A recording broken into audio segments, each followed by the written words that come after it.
She was abandoned at the most expensive table in Chicago on Christmas Eve, and the most dangerous man in the city watched every second of it. Emma Clark didn't cry. She wanted to. God, she wanted to fall apart right there beneath those crystal chandeliers while the whole restaurant pretended not to stare. But she held it together with shaking hands, wrapped around a glass of water she couldn't afford, in a dress she'd borrowed from her roommate, in a world that had never once made room for her. Then the air changed. Conversations dropped. Waiters froze. And a voice came from directly behind her, low, unhurried, carrying the kind of quiet authority that didn't need to raise itself to be obeyed. That seat looks like it's been wasted on the wrong person all evening. If you're watching this story until the very end, hit that like button right now and drop a comment telling me what city you're watching from. I want to see exactly how far this story travels. Now, let's begin. The reservation had been Derek's idea. That should have been Emma's first warning sign. A man who suggested Maison Laurent for a first blind date was either genuinely wealthy or desperately performing wealth, and in Emma's limited but hard-earned experience, the second category was far more dangerous than the first. She told herself it didn't matter.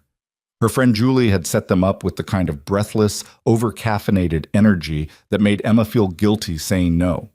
He's a banker, Emma, like a real one. Private wealth management.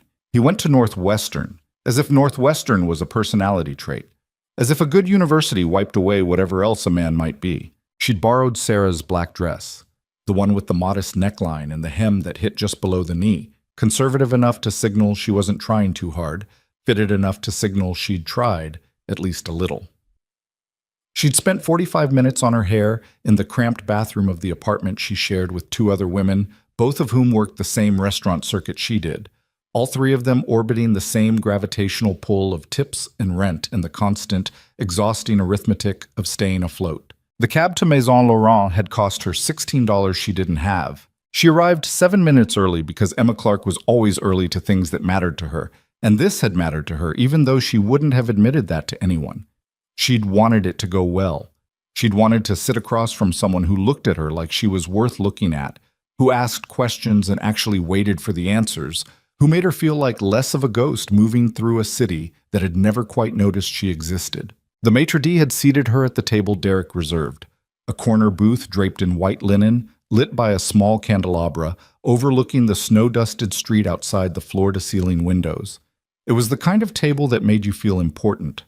Emma had sat down, smoothed the borrowed dress over her knees, and ordered the water. Derek arrived 14 minutes late. He was handsome in the way that expensive, mediocre men often are. Strong jaw, good haircut, a watch that probably cost more than Emma's monthly rent. He shook her hand instead of saying hello, which told her almost everything she needed to know about him in the first 3 seconds, but she smiled anyway because she was trying. He ordered a bottle of wine without asking if she drank. She did, but that wasn't the point, and launched immediately into a monologue about his recent promotion that lasted through the bread service, the appetizers, and most of the entrees. Emma ate her food and asked questions she didn't care about, and nodded at the right intervals and thought, this is fine. This is how it goes. You sit through one bad dinner, and then you go home and you eat cereal and watch television, and you try again in 6 months when Julie has another candidate. Then his phone rang. He glanced at it and something shifted in his face. A flicker of something eager and calculating, the mask dropping for just a second. He stood up from the table without fully meeting her eyes. I have to take this, he said. Work thing, sorry. He walked toward the bar, phone pressed to his ear, already smiling at whatever was on the other end of the line. Emma waited. She watched the candelabra burn. She watched the snow fall beyond the window, fat and slow. The kind of snow that made Chicago look like a postcard instead of the cold, indifferent machine it actually was. She watched the other diners, couples leaning toward each other, families mid-argument about who was driving home, a woman at the bar laughing too loudly at something a man in a gray suit had said. After 20 minutes, she checked her phone. Derek had texted. Something came up. Sorry. Tonight isn't going to work. Happy holidays. Emma stared at the message for a long time, long enough that a waiter approached her table with the careful, apologetic tread of someone who already suspected what had happened. Can I get you anything else, miss? She looked up, smiled with her mouth but not her eyes. Just the check, please. The check came to $243. Emma's share of the food, the appetizer and the entree she'd ordered while carefully staying in the mid-range of the menu so she wouldn't seem presumptuous, came to $58. But the bottle of wine Derek had ordered and half consumed before abandoning her pushed the total into territory that made her stomach drop. She did the math. She had $60 in her checking account and 11 days until her next paycheck from the restaurant where she worked lunch shifts. She sat with the check on the table in front of her and breathed carefully through her nose and absolutely did not cry, because she had learned a long time ago that crying in public was a luxury she couldn't afford. Not here. Not in front of crystal chandeliers and linen tablecloths and strangers who would look through her while pretending to look away. She reached for the clutch she'd borrowed along with the dress, because of course she'd borrowed the clutch too, and was calculating whether her debit card would simply decline outright or whether she'd be left with a humiliating partial payment conversation when the atmosphere in the room changed so completely and so suddenly that it took her a moment to understand what she was feeling. It started at the door. The maitre d' didn't just straighten. He transformed, his entire posture reconfiguring from professional courtesy to something closer to controlled alarm. The two waiters nearest the entrance moved simultaneously without appearing to coordinate it. A man in a black suit who had been standing near the coat check with no apparent purpose revealed his actual purpose by shifting his jacket slightly, the movement careful and practiced, creating access to something beneath the fabric. Then another, and another. 4 men total, positioned at the corners of the room like pieces on a board, all of them oriented toward the entrance with the focused attention of professionals who were paid to be ready for violence. The conversations in the room didn't stop all at once. They dissolved, table by table, rippling outward from the entrance in a wave of sudden silence that moved through the restaurant like a pressure change. The woman at the bar stopped laughing. The family stopped arguing. The couple leaning toward each other pulled back instinctively, some animal part of their brains registering a threat before their conscious minds caught up.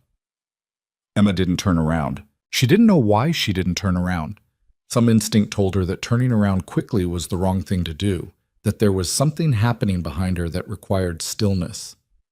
Her hands were flat on the table. Her breathing had slowed. She could feel the presence before she could identify it.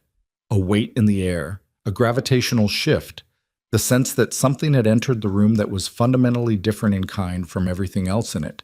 She heard footsteps. Measured, unhurried, moving through the silence without appearing to care about it. And then the voice. That seat looks like it's been wasted on the wrong person all evening. Low, smooth, Russian accent beneath the precision of it, just enough to give the words a particular texture. The kind of voice that had learned to be quiet because it had never needed to be loud. Emma felt it in her sternum before she processed the words. She turned her head slowly. The man standing behind her to her left was perhaps 32 or 33, though something in his eyes made the number feel irrelevant. He was tall, several inches over 6 feet, with the kind of build that came from actual physical labor rather than a gym membership. Dark hair, cut short, a jaw that had been broken at some point in the past and had healed slightly imperfect, which somehow made his face more striking rather than less. He wore a charcoal gray suit that fit him the way expensive things fit people who are used to having expensive things, effortlessly and without performance. But it was his eyes that made Emma's breath catch. Ice blue. The specific color of glaciers in photographs. Blue so pale it looked almost silver in certain light, set beneath dark brows, framed by lashes that were too long for a face this sharp. Those eyes were looking at her with an attention so complete and undivided that it felt physically different from being looked at by anyone she'd ever met. Not desire, exactly. Not yet. Something more fundamental. The look of someone encountering a thing that interests them, studying it without apology, deciding what it means. "You're welcome to continue staring at the door," he said. Or, he pulled out the chair across from her, the chair Derek had occupied, with one hand, the motion fluid and unhurried. "You could have dinner with someone who will actually be here when you finish eating." Emma looked at him. She looked at the men positioned around the room. She looked at the check on the table in front of her. Then she looked back at him.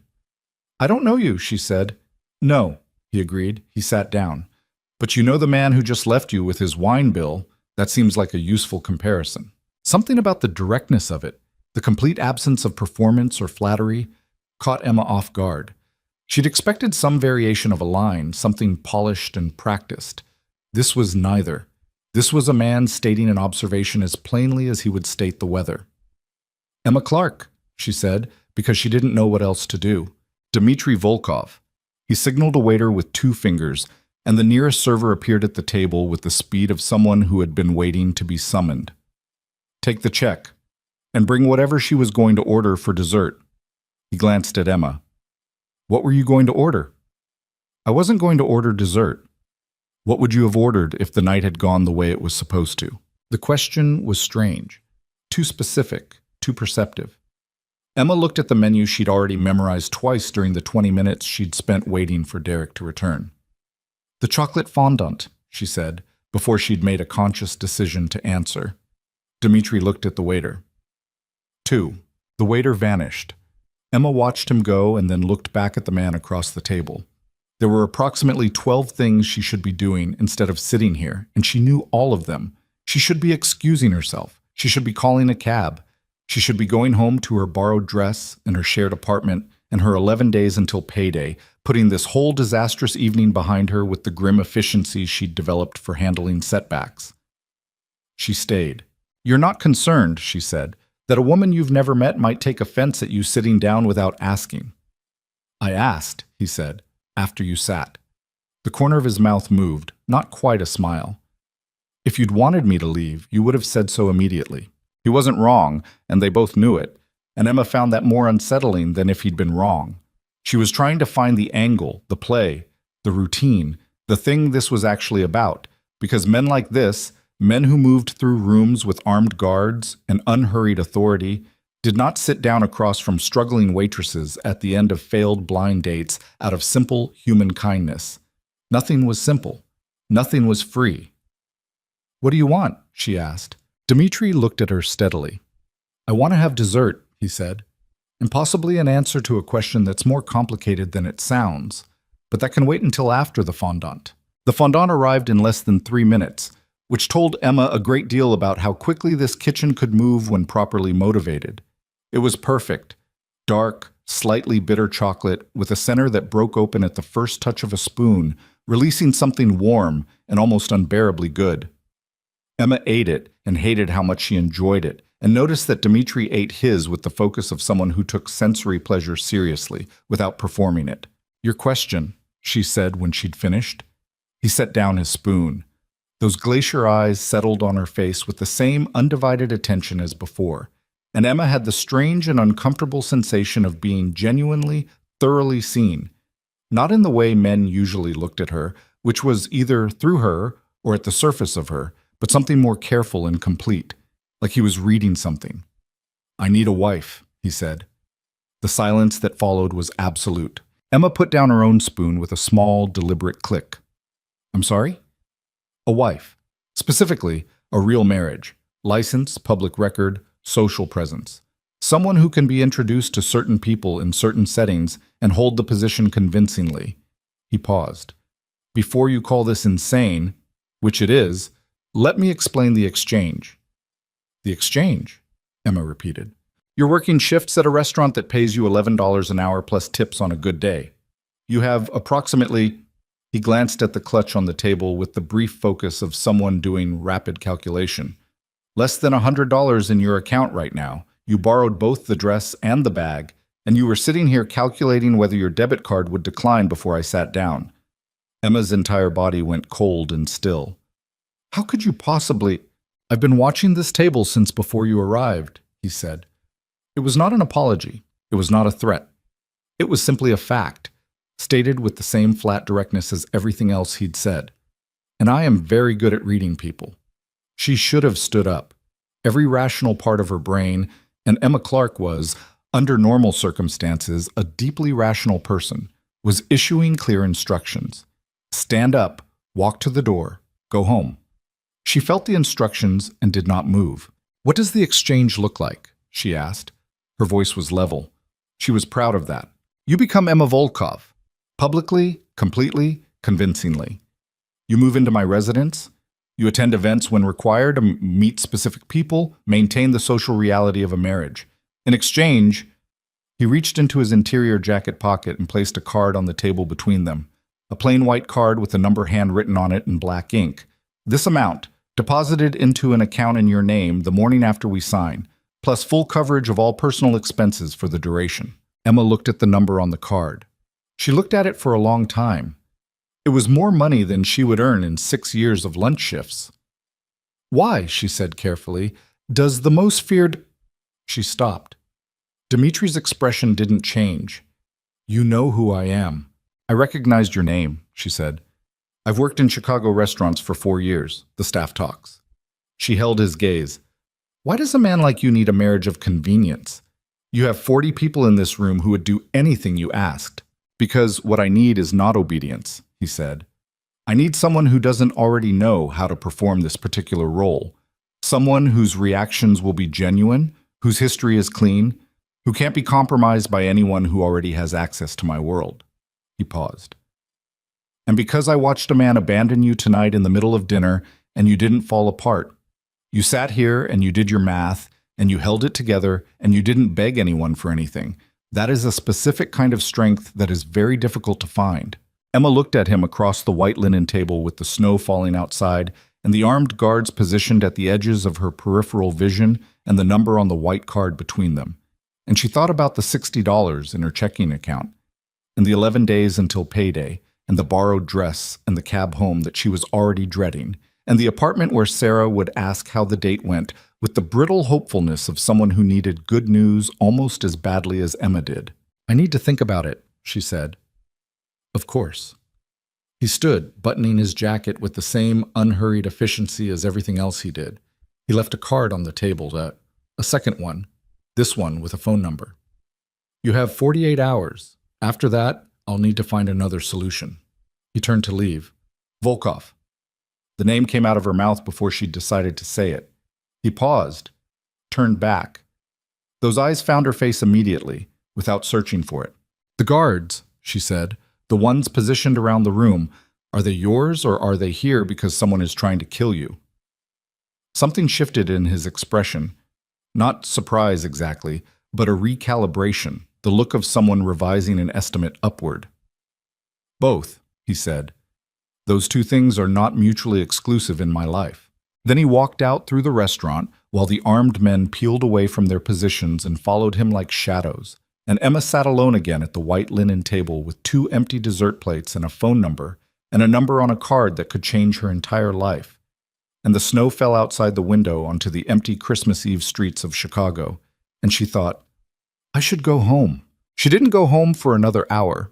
She sat and drank the rest of her water and watched the snow, and thought about every version of the next 48 hours and what each of them meant. And when she finally left, the maitre d' held the door for her with a degree of deference that had not been present when she arrived. And she understood that something had already changed even though she hadn't agreed to anything yet. The cab home cost $16. She had the exact change. She tipped the driver $3 she couldn't afford. She didn't sleep that night. The apartment was quiet. Sarah and Mia both out at various holiday gatherings. Emma had declined, citing the date, which now felt like a joke with no punchline. She sat on her bed in the borrowed dress because she hadn't bothered to change, and she looked at the card with the phone number, and she looked at the card with the number, and she thought about Dmitry Volkov's ice blue eyes, and the way he'd said, "I need a wife," with the same intonation most people used to say, "I need a cab." She did what she always did when she needed to think. She made a list. Not on paper. In her head, the way she'd been making lists since she was 12 years old and her mother was cycling through one of her bad periods, and someone needed to keep track of which bills were due and which could wait another week. Mental architecture. Ordered columns. The discipline of staying rational when everything around you was asking you to panic. Column 1. The reasons this was insane. The man was a criminal. Not white collar, not technically a gray area. A genuine organized crime figure with a level of notoriety that meant his name was said quietly in Chicago restaurants 4 years after Emma had started working in them. The men with guns had been real. The weight of the danger in that room had been real. If she stepped into his world, she would be stepping into something from which clean exits were not guaranteed. Column 2. The reasons she was still thinking about it. The number on the card. The way he'd looked at her. Not through her, not at the surface of her, but at something actual. The observation he'd made about her strength, stated without flattery, without the manipulative warmth men sometimes use to lower a woman's defenses. He'd said it like he was noting a fact, the fact that he'd asked her instead of someone who already knew how to perform the role, which meant, on some level, he'd chosen her. Not randomly, deliberately. She fell asleep just after 3 in the morning with the card still in her hand and woke up 6 hours later to a text from Julie asking how the date went and Sarah's voice in the kitchen asking the same question at higher volume. And Emma lay in bed for a moment looking at the ceiling, and then she picked up her phone and opened a browser and typed in the name she already knew. She spent 3 hours reading. She read everything that was publicly available about Dmitry Volkov, which was not nothing. The FBI maintained what appeared to be a permanent interest in his activities, though no charges had ever survived a trial. Witnesses recanting, evidence disappearing, prosecutorial strategies collapsing at inconvenient moments. He had been photographed at charity galas, political fundraisers, restaurant openings. In photographs, he wore his wealth lightly and held himself with the straight-backed self-possession of someone who had never needed to make himself smaller in anyone else's presence. He had not been photographed with a woman in 3 years. Emma thought about that for a long time. She thought about what it meant to be alone at that specific altitude, the kind of alone where power insulated you from connection, where the people around you were too afraid or too calculating to approach anything real. She'd been alone in a different way, the invisible kind, the kind where you moved through crowded rooms and nobody's eyes stopped on you. 2 different species of the same basic condition. She picked up the phone. He answered on the second ring. "You have 36 hours remaining," he said, which told her he'd saved her number. "I have questions," she said. "Come to the address I'll send you. Tonight, 8 o'clock. A pause. "I'll send a car." "I don't need a car." "The address is in a neighborhood where you'll want a car," he said. Not a threat, just geography. "I'll send it at 7:45. He sent the car at 7:40. The building was on the North Shore, not a neighborhood Emma knew well, which was the point, she suspected. The kind of address that didn't appear on ordinary maps of the city's social geography. A tower of glass and dark steel set back from the lakefront. The kind of architecture that communicated security without announcing it. The kind of building where the lobby staff had probably been background checked more thoroughly than most federal employees. The car, a black SUV with tinted windows and a driver who offered her name without being asked and confirmed it was her before opening the door, took her through 40 minutes of Christmas Eve traffic to the building's private entrance, where a man who was definitely not a doorman in any conventional sense held open a door and guided her to a private elevator that opened directly into a space that stopped her breathing for a moment. The penthouse occupied the top 2 floors. Floor-to-ceiling glass on 3 sides, the entire skyline of Chicago spread out below like a map of a world she'd been living in without access to this particular view. The lake was a vast dark expanse beyond the lights, the snow coming down over it all, the city burning below the clouds. It was the most beautiful thing Emma Clark had seen in her adult life, and she hated that her first response was to price it mentally and find the number incomprehensible. Dmitry was standing at the far window with a glass in his hand that she would later learn contained vodka and nothing else, the way he always drank it. He was in a different suit, black this time, no tie, the collar button open. He turned when she came in. "You read about me," he said. "Yes." "And you came anyway." "I have questions," she said again. "Answers first, decision after." He gestured toward the seating area. Long, low furniture and dark leather, a coffee table with a file on it, a view of the world 40 stories below. She sat. He sat across from her, set. The same distance as the restaurant table had been, the same posture. Forward, focused, economical. "Ask," he said. "What are you afraid of?" she said. He looked at her without expression for a moment. "That's not the question I expected." "I know. Answer it anyway." A long pause. His thumb moved against the glass in his hand, a small, unconscious motion. "My father built this organization from nothing," he said finally. "When he died, I was 24. I took it over when every man in it was 30 years older than me and thought I'd be manageable." He looked at the window, at the city. "I spent 8 years making sure they understood I wasn't. Now I have enemies who are not afraid of me the way they should be, because they've started to believe that I've gone soft, that I've spent enough time building legitimate businesses and attending legitimate events that the thing underneath has gotten smaller. And has it? Emma asked. His eyes came back to her. No. The word was quiet and completely final, and Emma believed it without question. Viktor Koslov, she said. She'd found the name in her reading, a Russian name connected to a rival syndicate operating out of New York, currently expanding westward. He's what you're protecting against. Among others, but yes, primarily. He set down his glass.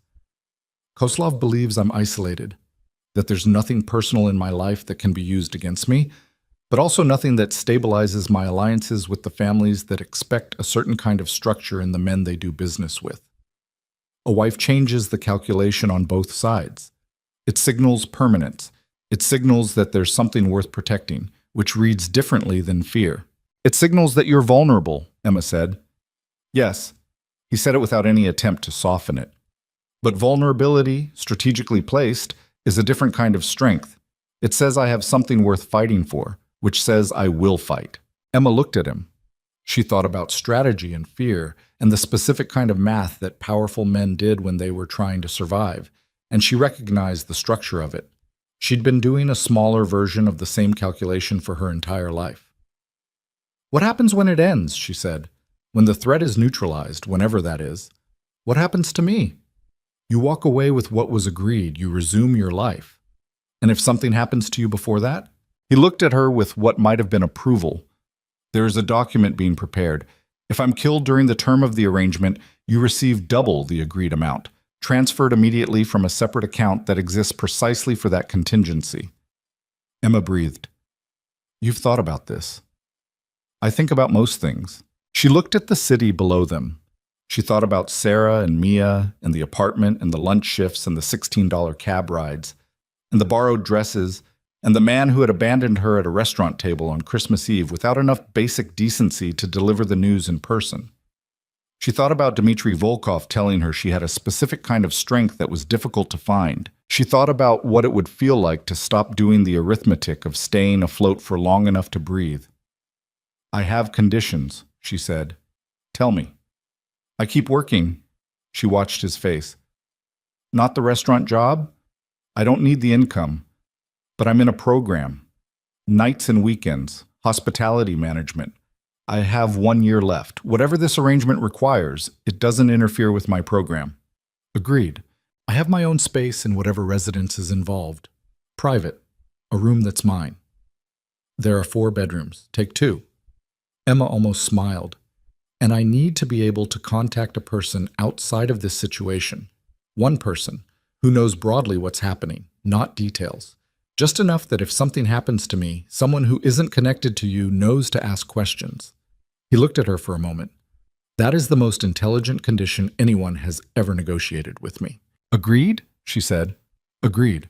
He held out his hand. We have a deal, Emma Clark. She looked at the hand, the scarred knuckles, the steadiness of it, extended across the coffee table between them with the same directness that characterized everything he'd done in the past 24 hours. Emma Clark, who had been invisible for so much of her life, who had been abandoned at a restaurant table on Christmas Eve, who had done the arithmetic of staying afloat so many times it had become the background music of her existence, looked at the hand of the most dangerous man she had ever met. She shook it. His grip was firm and brief, and when he let go, she could feel the warmth of it for a moment afterward, and she told herself that didn't mean anything. You'll move in the day after tomorrow, he said. That's fast. Fast is safer. He stood, picked up his glass. I'll have someone contact you in the morning with the details. Tonight, my driver will take you home. Emma stood as well. She smoothed the borrowed dress, the same one as last night she hadn't thought to change before coming, and looked at the city one more time, this impossible panorama of light and snow and distance, the world she'd been living inside without ever seeing it from this altitude. Volkov, she said. He looked at her. If you lie to me about anything, she said, about the terms, about the danger, about any part of what this is, I will leave. No negotiation, just gone. She met those glacier eyes without flinching. Are we clear? The pause that followed was 2 seconds long, and in those 2 seconds, Emma had the absolute irrational certainty that no one had spoken to Dmitry Volkov this way in a very long time. "We're clear," he said. She went home. She told Sarah she'd gotten a job offer, which was technically true, and started packing. She had 36 hours before she moved into the penthouse of the most feared man in Chicago. She spent all of them wondering what she'd just agreed to, and whether the warmth she'd felt from his handshake would still be there in the morning. It was. That was the part she was most afraid of. The morning she moved in, she found a note on the kitchen counter of the penthouse in handwriting she was seeing for the first time. Angular, precise. The letters slightly compressed, the writing of someone who'd been taught formal penmanship and had spent decades making it efficient. The refrigerator is stocked. The east bedroom has the better view. There is a car available to you at all times. Ask Marcus at the desk. Tonight, 7 p.m., we have dinner with two men whose opinion of this arrangement will determine the next 3 months. Dress like you belong here. D.V. Emma read it twice. She put it down. She opened the refrigerator and looked at its contents. Stocked was an understatement. And then she looked out the east window at the lake and the city, and the snow still falling over all of it, thinner now, the sky pale and cold and enormous. She thought, I belong here as much as I've ever belonged anywhere. She got dressed. She put on the clothes that had been hanging in the east bedroom closet, her size exactly, which meant someone had done research she wasn't entirely comfortable with, and looked at herself in the bathroom mirror and didn't entirely recognize the woman looking back. She had 6 hours before dinner. In 4 of them, she was going to learn things about Dmitry Volkov that would make leaving feel impossible. In the 6th, she was going to see something that would make her wonder if she'd made the most dangerous mistake of her life. The dinner was at 7, and by 5:15, Emma had already changed clothes 3 times. Not because she was vain, she'd never had enough clothes to be vain about. She was standing in front of the closet in the east bedroom, the one with the better view, the one Dmitry's note had recommended, which she'd chosen partly because of the view and partly because she refused to feel managed. And she was doing the calculation she always did when she needed to walk into a room and hold a position. What does the room expect? What does the room fear? Which version of you do you send in first? The clothes in the closet were all new, tags removed, but the stiffness of unworn fabric still present in the seams. Someone had bought them in her size and her approximate taste, or rather, in an approximation of her taste elevated about 3 income brackets. Dark colors, clean lines, nothing that required performance to wear. She pulled out a deep burgundy dress that hit mid-calf, structured at the shoulder, with a neckline that was present without being aggressive. She put it on and looked in the mirror and stood there for a moment with her own face. Dress like you belong here. She thought about the first time she'd walked into a restaurant kitchen at 19 and the head chef had looked at her like she was furniture that had arrived in the wrong room. She'd gone back every morning for 2 weeks until he stopped looking at her like that. Not because he'd decided she belonged, because she'd stopped giving him the option of deciding. Same principle, different room. She put on the earrings that were sitting on the bathroom counter. Simple gold, not flashy, the kind of thing a woman wore when she wanted to look composed rather than trying, and went to find Dmitry. He was in the main room, standing at the window again, but this time he was on the phone, and his posture was different from the still considered quality she'd seen the previous 2 nights. His shoulders were set. His free hand was moving slightly at his side. Not a gesture, more like a pressure release, the motion of a man holding himself back from something. He was speaking in Russian, rapid and low, and Emma could not understand a word of it, but she could read the tenor of it without difficulty. He was furious. Not the theatrical fury of men who needed witnesses, the cold, contained kind, the kind that went all the way down. She stood in the doorway and waited. He ended the call without a closing word, turned, saw her standing there, and the fury in his posture didn't disappear, but something in his face recalibrated, the way a camera refocuses when the subject changes. Something happened, she said. Nothing that affects tonight. That's not what I asked. He looked at her for a beat. One of my shipments was intercepted, a route that 3 people knew about. His jaw worked briefly. 2 of those people are in this building. Emma felt the weight of that settle. You have a leak. I have a problem, he said, which I will deal with after dinner. He crossed the room toward the bar cart, poured 2 fingers of vodka, drank half of it, and set the glass down. Are you ready? You're going to sit at a dinner table for 2 hours with whoever is coming, Emma said, knowing that someone in your organization sold you out today and you're going to act normal. Yes. How? He looked at her with those pale eyes. The same way you sat at that restaurant table for 20 minutes after you'd been abandoned and didn't let a single person in that room see you fall apart. He picked up his jacket from the back of the chair. You already know how to do this. You've been doing it your whole life. Emma didn't have an answer for that. The men were named Petrov and Aldrin. Petrov was 60-something, broad, with the complexion of a man who had spent significant portions of his life outdoors in cold weather, and the eyes of someone who cataloged everything he saw and forgot very little of it. He was connected to the Chicago operation in ways that Emma did not yet have the vocabulary to fully map, but the way Dmitri's other men moved around him, with a specific deference that was different from the deference they showed Dmitri, more careful, less personal, told her he was important. Aldrin was younger, American, with the polished surface of someone who had come to this world through money rather than violence. He sat with his elbows on the table and leaned forward when he spoke, which was a habit of men who wanted to appear engaged but were actually assessing. They were at a private dining room on the 41st floor of a building in the Gold Coast. Not a restaurant, not exactly, a room that existed entirely for this kind of meal, accessible by a key-coded elevator that Dmitri had navigated without looking at his phone. A room that said, "This conversation does not exist outside these walls." Emma had been introduced as his wife, not fiancée, not girlfriend. Wife. Petrov had looked at her with the slow, thorough attention of a man reading a document he hadn't been informed would exist. Then he'd looked at Dmitri, then back at Emma, and something had shifted in his face. Not warmth exactly, but a recalculation. You didn't mention this, he said to Dmitri. No, Dmitri agreed. When? Recently. He said it with the absolute composure of a man who had decided on a single word and saw no reason to expand it. Aldrin was watching Emma with the particular quality of attention that she'd learned to identify in restaurants. The look of someone trying to find the seam in a performance. She met his eyes across the table and held them with the same steadiness she used when a customer was being difficult, and she needed them to understand she was not going to be rattled. He looked away first. Good. The dinner lasted 2 hours and 14 minutes, and Emma did not make a single mistake.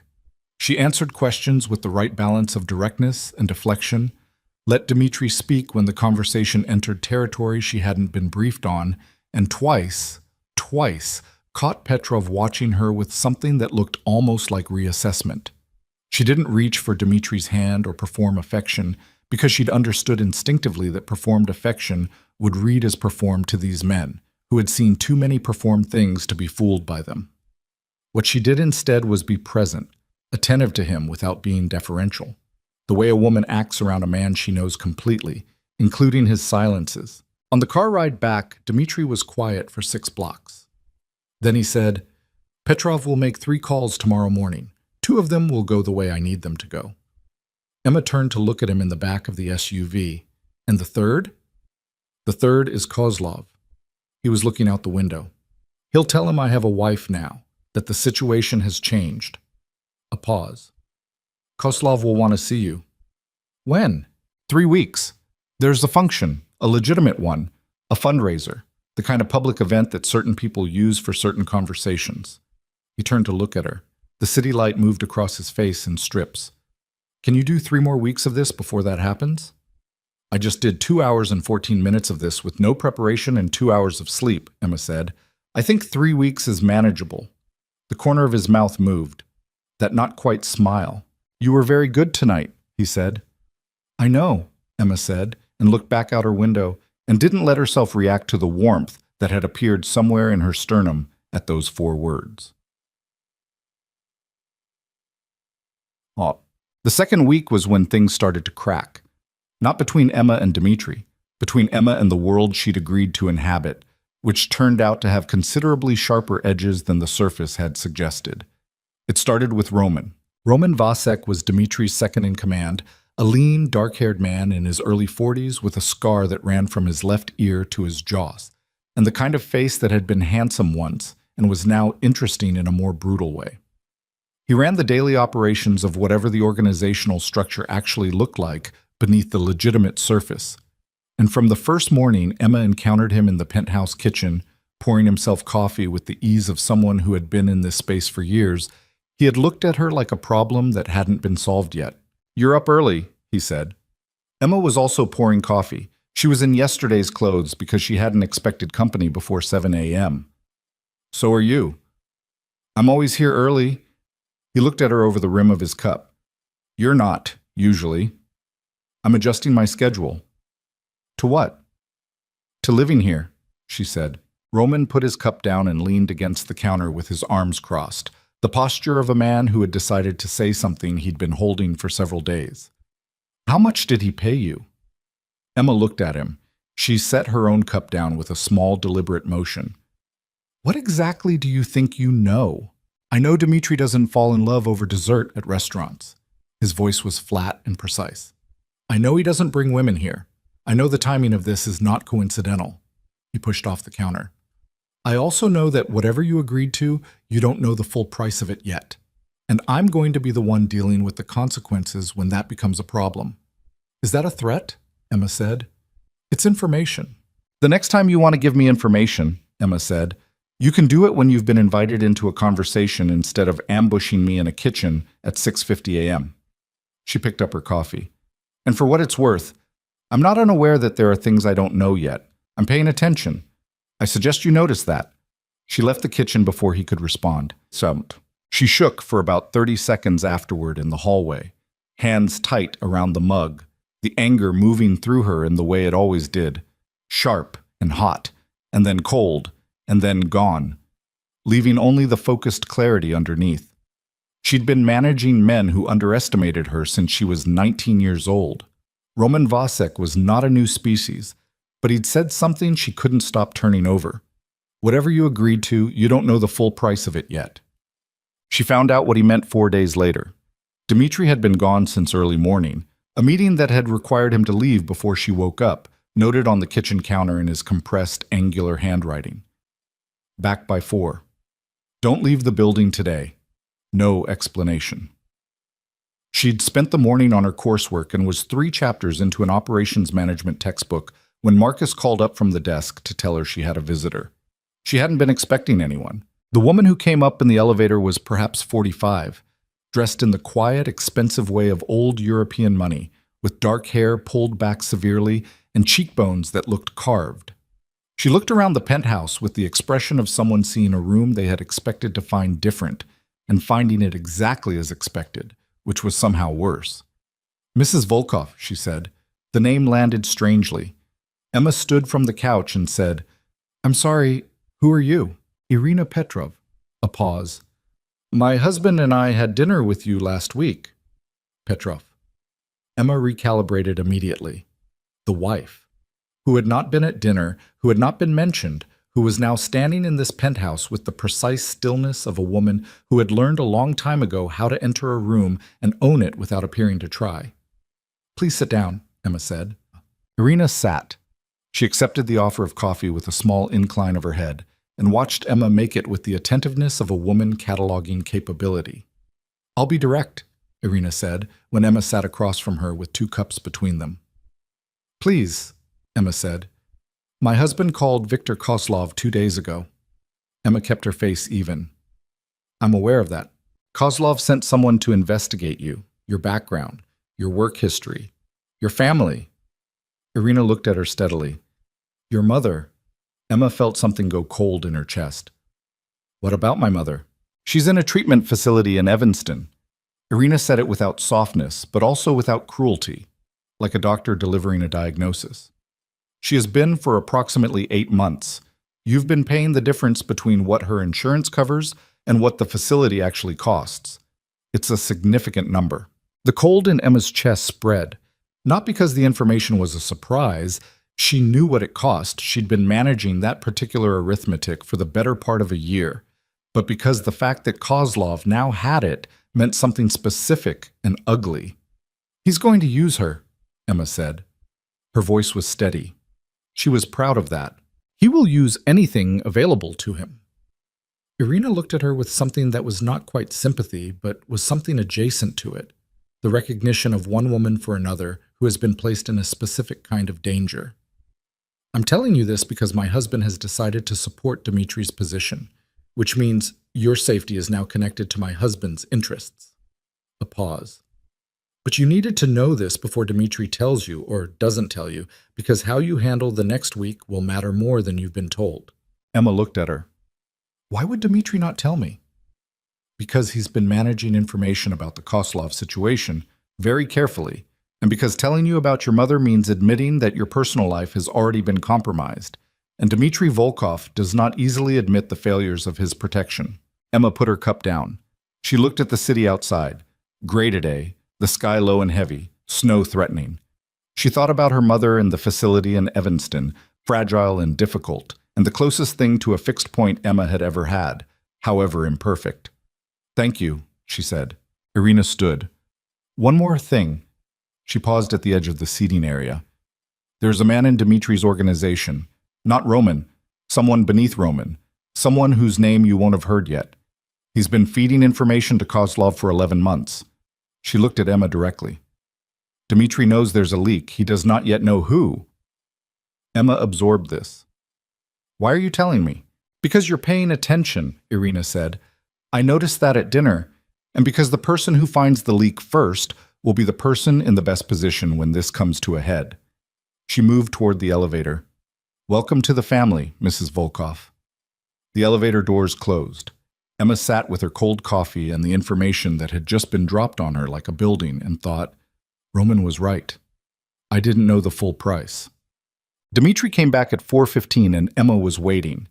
She was sitting on the couch with her coursework open in front of her and a second cup of coffee, hot this time. And when he came through the door and saw her face, he stopped. What happened? He said.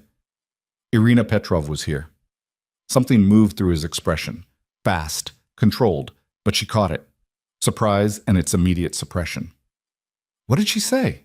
That Kozlov had me investigated. That he has information about my mother. Emma kept her voice level. That you've been managing what you tell me about the Kozlov situation. She paused. Were you going to tell me about my mother? Dimitri took off his coat and set it over the back of a chair, which was a small motion that bought him 2 seconds, and Emma watched him use those 2 seconds and felt something tighten in her chest that was anger and something else she wasn't ready to name yet. I found out this morning, he said, and you were going to tell me. Tonight. He met her eyes. I was going to tell you tonight. I needed to assess the risk level before I told you, so I had something actionable to offer you at the same time. That's a very neat explanation, Emma said. It's the truth. It might be both. She looked at him. I told you in this room the first night I was here that if you lied to me about anything, I would leave. Withholding information about my mother from me for the entire day while you ran assessments, does that fall inside your definition of lying? The silence was long. No, he said. But it falls inside yours. And yours is the one that matters in the terms we agreed to. Emma blinked. She hadn't expected that. The directness of it, the acknowledgement without defense. Your mother is safe, he said. He moved to the chair across from her and sat with his forearms on his knees, the posture of a man trying to communicate that he was not hiding anything with his body, even when his body wanted to. I have 2 people at the facility now. Discreet, she won't know they're there. Koslov has the information, but he hasn't moved on it yet. He'll use it as leverage, not as an action, because she's worth more to him as a threat than as a target. You can't know that for certain. No, but it's the correct read. He held her gaze. I'm sorry I didn't tell you the moment I knew. Emma looked at him for a long time. She was trying to find the manipulation in it, the calculated apology, the managed disclosure, the performance of accountability designed to produce a specific result. She'd learned to look for those things. She'd gotten good at finding them. She couldn't find them here. Tell me about the leak, she said. His eyes sharpened. Irina told you about that too? Yes. He sat back slightly, looked at her with the focused, recalibrating attention she'd seen at the restaurant table a week ago. She told you I don't know who it is. She told me you know there is one. 11 months, he said, confirming Irina's number. Whoever it is has been careful. Small information, nothing that would trigger a catastrophic response, just enough to give Kozlov visibility into my operations. The shipment that was intercepted, Emma said. The night of the first dinner. 3 people knew the route. Yes. And you've cleared 2 of them? He looked at her with something that shifted the temperature in the room slightly. How did you... You said 2 of them were in this building, Emma said. You said it like a man who had already started the process of elimination. You haven't mentioned suspecting Roman, which means Roman cleared quickly. So it's someone below Roman. Dmitri was quiet for 5 full seconds. Yes, he said. Do you have a list? I have a working theory. Then tell me, Emma said. Not because I can help you catch him. I don't know your people well enough yet. But because if I'm in this building and I don't know who the threat is, I'm a liability. And I told you I'm paying attention. She looked at him steadily.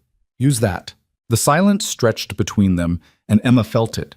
The weight of a man deciding how much to trust something he didn't have a category for yet. She knew what she was asking him to do. She was asking him to see her as something other than what she'd been hired to be. That was a different thing entirely. That was a door that didn't close once it opened. She watched him decide. His name is Oleg Sarin, Dmitri said. He's been with the organization for 4 years. He runs logistics on the south side distribution points. He looked at the window. I have 80% certainty. I need the 20 to move. What does the 20% look like? 1 confirmed transmission.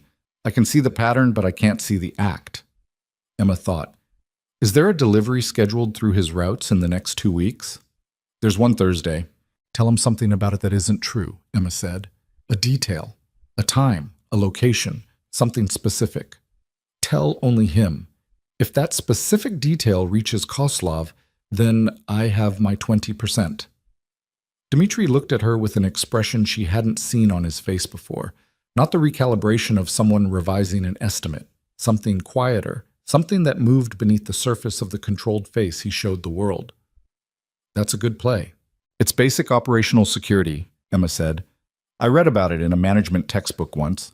Context was different.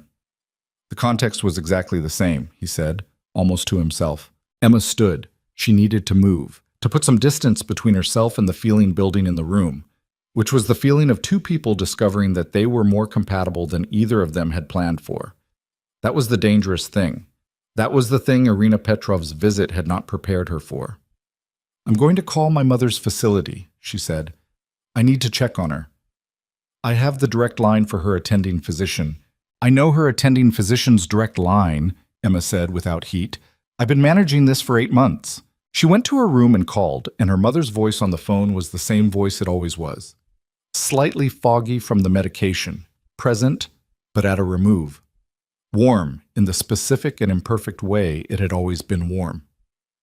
Emma sat on the edge of the bed in the east room with its better view and listened to her mother talk about the garden they'd installed at the facility, the small raised beds where patients grew tomatoes in the summer.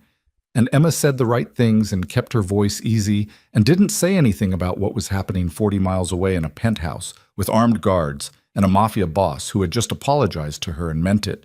When she hung up, she sat with the phone in her lap for a while. She thought about the handshake, the warmth of it that had been there in the morning. She thought about 2 hours and 14 minutes at a dinner table, and you were very good tonight, and the way he'd looked at her when she'd offered him a strategic play that worked, that quiet thing beneath the surface. She thought about Irina Petrov saying welcome to the family like it was a sentence that had weight. She thought about Roman's warning in the kitchen. Whatever you agreed to, you don't know the full price of it yet. She was beginning to understand the price. It wasn't danger. She'd priced danger in already, accepted it as a line item. The price was this: caring, the gradual, unwanted, completely irrational process of beginning to care about a man she had agreed to perform caring about, and discovering that the performance had somewhere along the way started to draw from a real source. That was the price.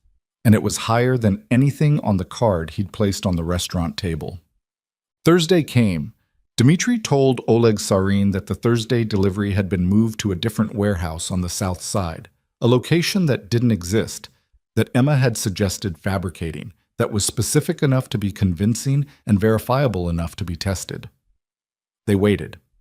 On Friday morning, Dmitri came to find Emma at the kitchen table where she was working through her coursework, and he stood in the doorway for a moment before she looked up. His face was completely still. Kozlov sent 2 men to the warehouse address last night, he said. The address that doesn't exist. Emma set down her pen. Sarin, she said. Sarin.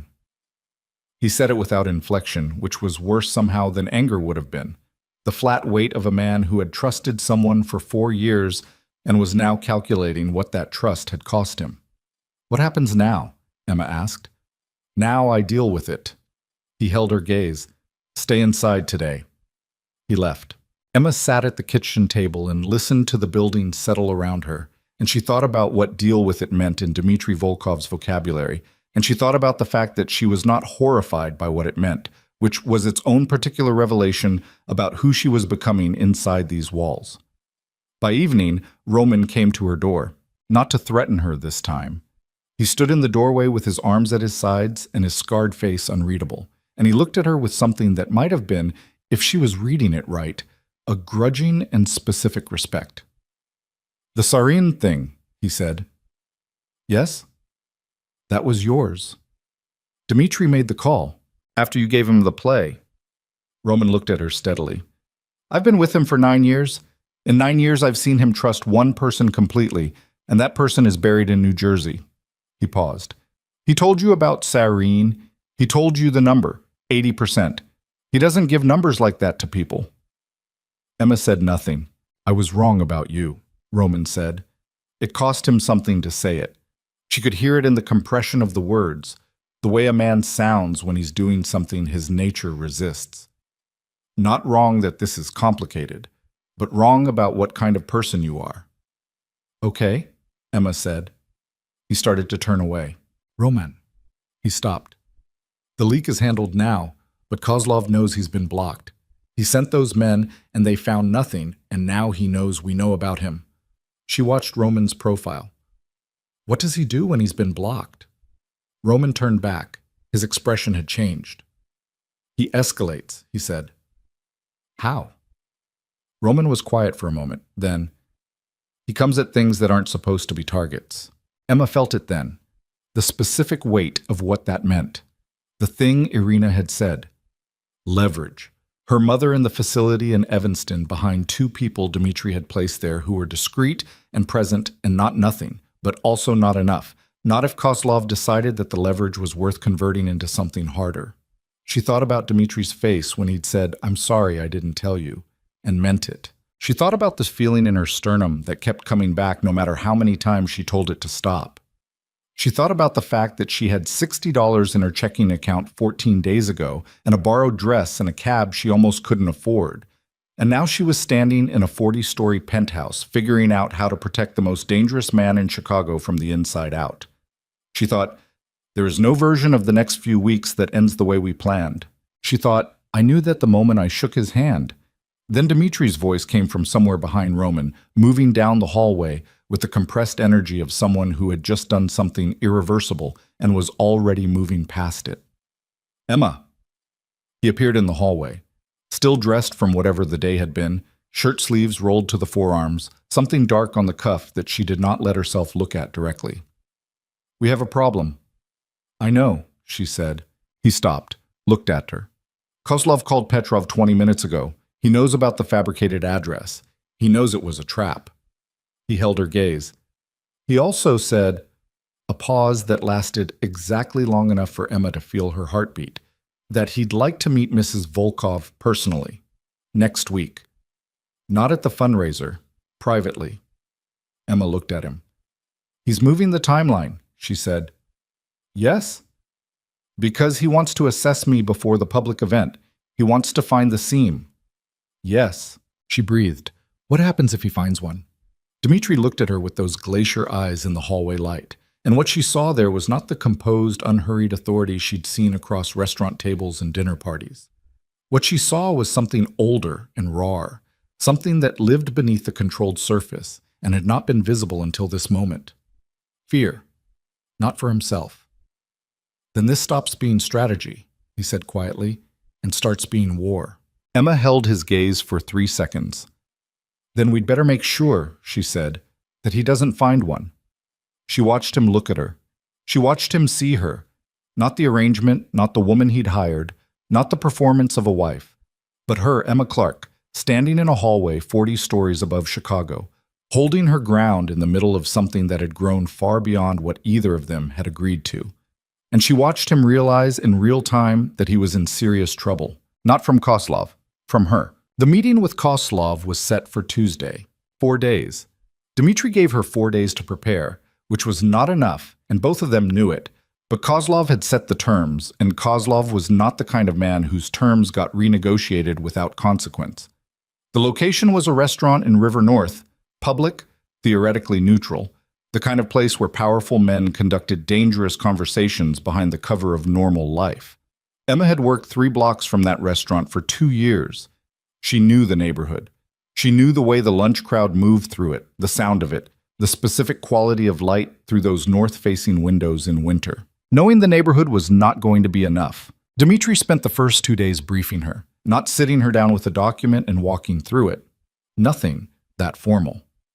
He talked while they moved through the routines of the penthouse, while she made coffee and he read reports, while they ate dinner at the kitchen table, with Roman occasionally present and occasionally not.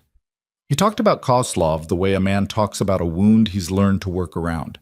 Carefully, without looking directly at it, the information precise and the emotion underneath it compressed into the density of something that had been carried for a long time. Viktor Koslov was 51. He had built his syndicate from the remnants of 3 collapsed organizations, absorbing their assets and their personnel with the efficiency of a man who understood that loyalty was purchasable if you priced it correctly. He was not physically imposing, medium height, soft in the way that men who delegated their violence became soft. But he had a quality that Dmitri described once, briefly, as patience that feels like threat. He waited. He observed. He found the pressure point and he pressed it at the exact moment when pressing it would cause the most damage. "He's going to come at you sideways," Dmitri said on the second evening. They were at the kitchen table. Emma had her coursework open but hadn't looked at it in an hour. "He won't ask direct questions about us. He'll ask about you, your life before, your work, your family. He'll be charming. He'll be interested. He'll make you feel like the conversation is going well." "And then," Emma said, "and then he'll say something designed to destabilize you, a fact he shouldn't have, a detail about your mother, about your finances, about something private." He looked at her steadily. "When he does that, your instinct will be to react, to show him he's found something." "I know how to hold a face," Emma said. "Not to this," Dmitri said. There was no cruelty in it, just the flat honesty she'd come to recognize as his default. "He's been doing this for 30 years.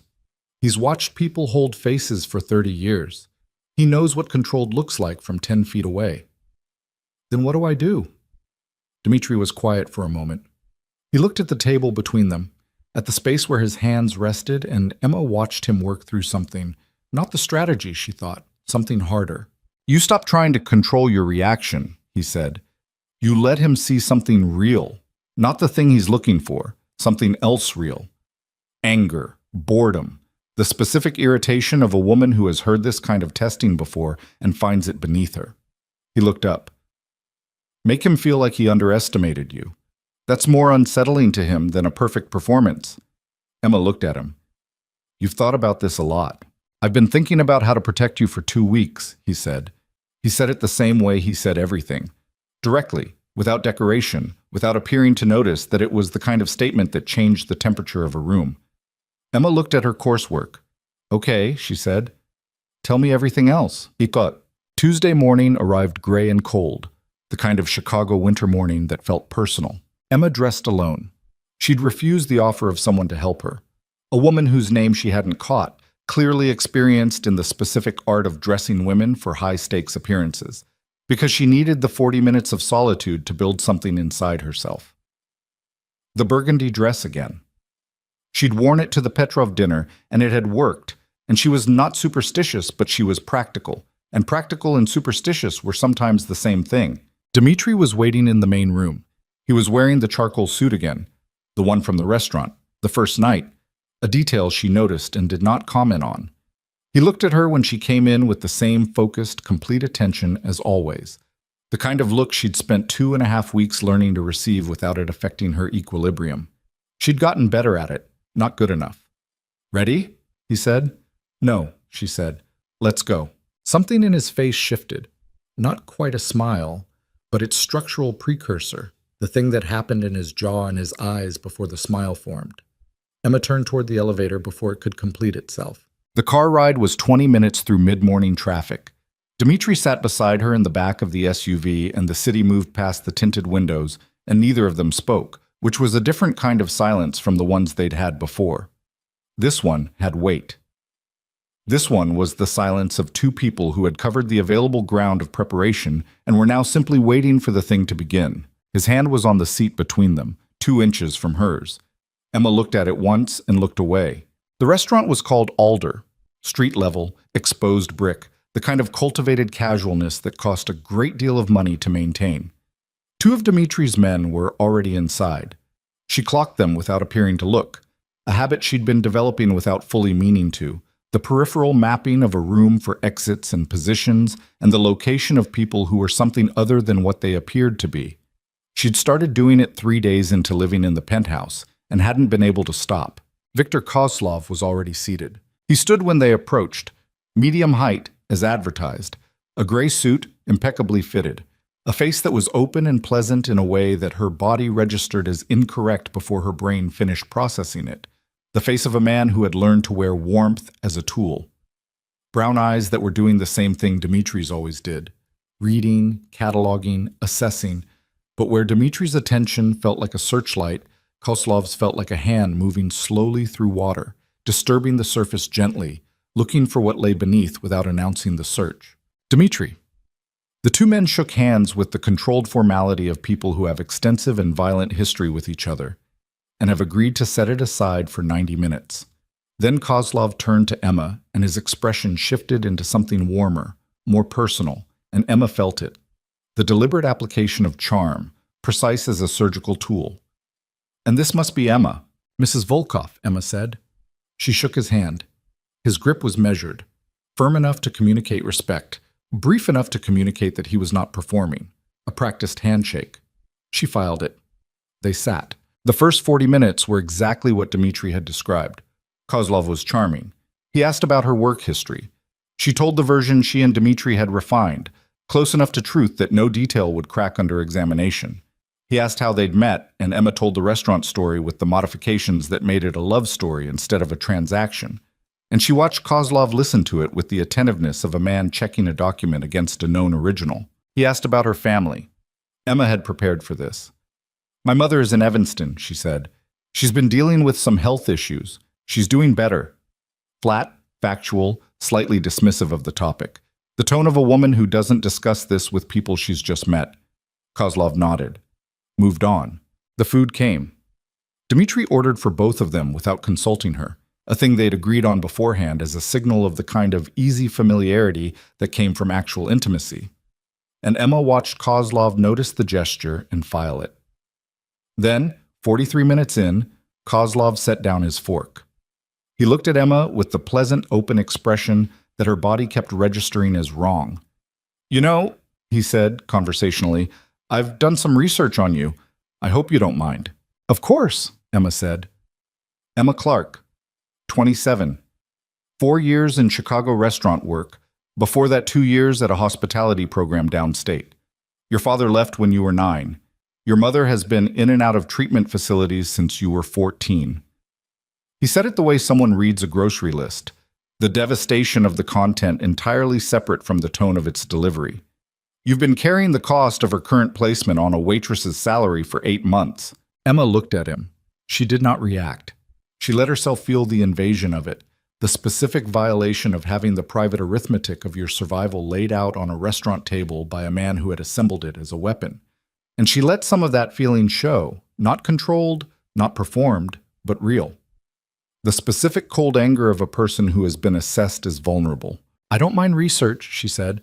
Her voice was even and slightly cooler than it had been. "I mind the implication that it should make me uncomfortable." Kozlov smiled. "Not uncomfortable. I'm simply saying, You've carried a great deal on your own.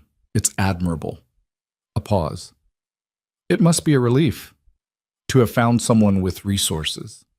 Emma held his gaze. I found someone I love. The resources are coincidental. Of course. He picked up his fork again, looked at Dmitri. She's good, he said, as if Emma were not present. I know, Dmitri said. The question, Kozlov continued, still looking at Dmitri, the pleasantness in his face unchanged, is whether she knows what she's actually in. The table went quiet. A specific kind of quiet, the kind that preceded something irreversible. Emma looked at Kozlov steadily. I know exactly what I'm in. Do you? He looked back at her. The warmth in his face had changed quality. Still present, but thinner. The performance of it slightly less maintained, the thing underneath beginning to show at the edges. Did Dmitri tell you about Natasha? The name landed in the silence like a dropped glass. Emma did not look at Dmitri. She kept her eyes on Kozlov and kept her face exactly where it was. And she thought, with the focused precision of someone doing arithmetic in a crisis, this is the thing. Whatever this is the thing he came here to say. I don't know who that is, Emma said. No, Kozlov said. I assumed not. He reached into his jacket pocket and placed a photograph on the table between them.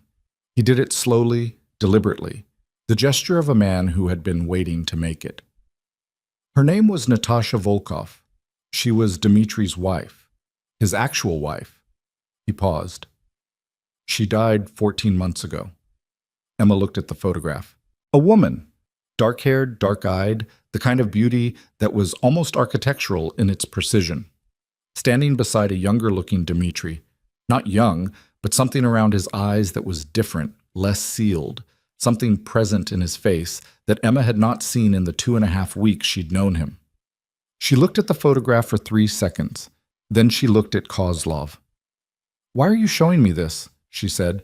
Because Dmitri's first wife died in a car accident that was arranged by someone in his own organization. Kozlov's voice was still pleasant, still conversational. The words arrived like blades wrapped in cloth. The same organization you're currently living inside. Emma breathed. And because I think, Kozlov continued, that a woman in your position, intelligent, observant, clearly not without survival instinct, deserves to know that the man she married has a specific and documented history of failing to protect the people closest to him. He stood, folding his napkin with the tidiness of someone who had accomplished what he'd come to do. I don't want you hurt, Emma. I want you to make an informed decision about where you're standing. He looked at Dmitri. We'll talk Thursday about the other matter. He left. Emma sat at the table. She did not look at Dmitri for a long time. She looked at the photograph still on the table between them, at the woman who had been real and was now dead, at the face of the man she'd been sleeping 40 feet away from for 2.5 weeks, the face that had been different when it was photographed beside this woman. Then she looked up. Dmitri's face was the stillest she had ever seen it. Not the controlled stillness of a man managing his reactions. Something past that. Something that lived on the other side of control, in the territory where control had broken down completely, and what remained was simply the fact of a thing that could not be undone. Is it true? Emma said. Yes. The word came out stripped of everything. Tell me. He looked at her across the table in the restaurant where Kozlov had just performed a precise and deliberate demolition of everything they'd built, and Emma watched him decide, not whether to tell her, she could see that decision had already been made, but how to carry the weight of saying it out loud. Natasha died 14 months ago, he said. The car that hit hers was traced to a man named Fedorov. He worked logistics. He was paid by someone inside my organization. His jaw set briefly. I never found who gave the order. Emma was quiet. Is that why you needed a wife? She said. Not just the strategy, the other reason. Dmitri looked at her. You thought a new wife would draw out whoever ordered it, she said, because they'd see it as a threat to whatever they're protecting. Because if Natasha was killed to destabilize you, a new marriage destabilizes the person who gave that order. The words came out flat and measured, and she watched them hit him. I was bait. No. His voice sharpened for the first time. That is not... Don't. The word came out harder than she intended, cutting across his denial with the edge of something she hadn't felt since the night Derek had texted her from 3 feet away. Don't manage this. Was that part of the calculation or not? The silence was 6 seconds long. It was a secondary consideration, he said, that I told myself was minor, that I... He stopped. His hands were flat on the table. Yes, it was part of it. Emma sat with that. She thought about the card on the restaurant table, the number that had been more than 6 years of lunch shifts. She thought about every conversation in this building, every dinner, every moment of genuine connection she'd been cataloging with the terrifying precision of someone who was starting to care about something they couldn't afford to care about. She thought about Roman in the kitchen. Whatever you agreed to, you don't know the full price yet. She thought about the photograph of Natasha Volkov, who had been real and present and loved and was dead. Who in your organization knew about Natasha's route that day, she said. 3 people. Emma looked at him. 3 people. The same number who knew about the intercepted shipment. Dmitri went absolutely still. She watched it happen. Watched the thing she'd said arrive in his face like a physical impact, moving through the careful architecture of his self-control and finding something underneath it that was raw and exposed. His eyes changed. Something in them that had been contained for 14 months broke its container. The leak, he said, barely audible. Saren has only been in the organization for 4 years, Emma said. Her voice was steady. The steadiness of someone doing arithmetic in a crisis, holding the columns together by force of will. Natasha died 14 months ago. If Serene is the leak, he wasn't with us when she died. Dimitri's voice had a quality she had never heard in it before, a fracture underneath the surface, something that moved like the beginning of an earthquake moves underground before it reaches the surface. He couldn't have been the one who ordered, but he could be working for someone who was, Emma said. Someone already inside. Someone who was there 14 months ago and is still there and has been feeding Kozlov information for 11 months, which is 3 months after Natasha died, which means... She stopped. Dmitri was looking at her with those pale eyes, and the fracture in his voice had reached his face now, and Emma watched the most controlled man she had ever met come apart in increments across a restaurant table, and she thought, this is what Kozlov wanted, not to break me, to break him. Someone in your organization killed your wife, Emma said, quietly, as directly as he would have said it, and then 3 months later started feeding your enemy information. And you've been living with both of those things happening inside your walls without knowing they were connected. Dmitri said nothing.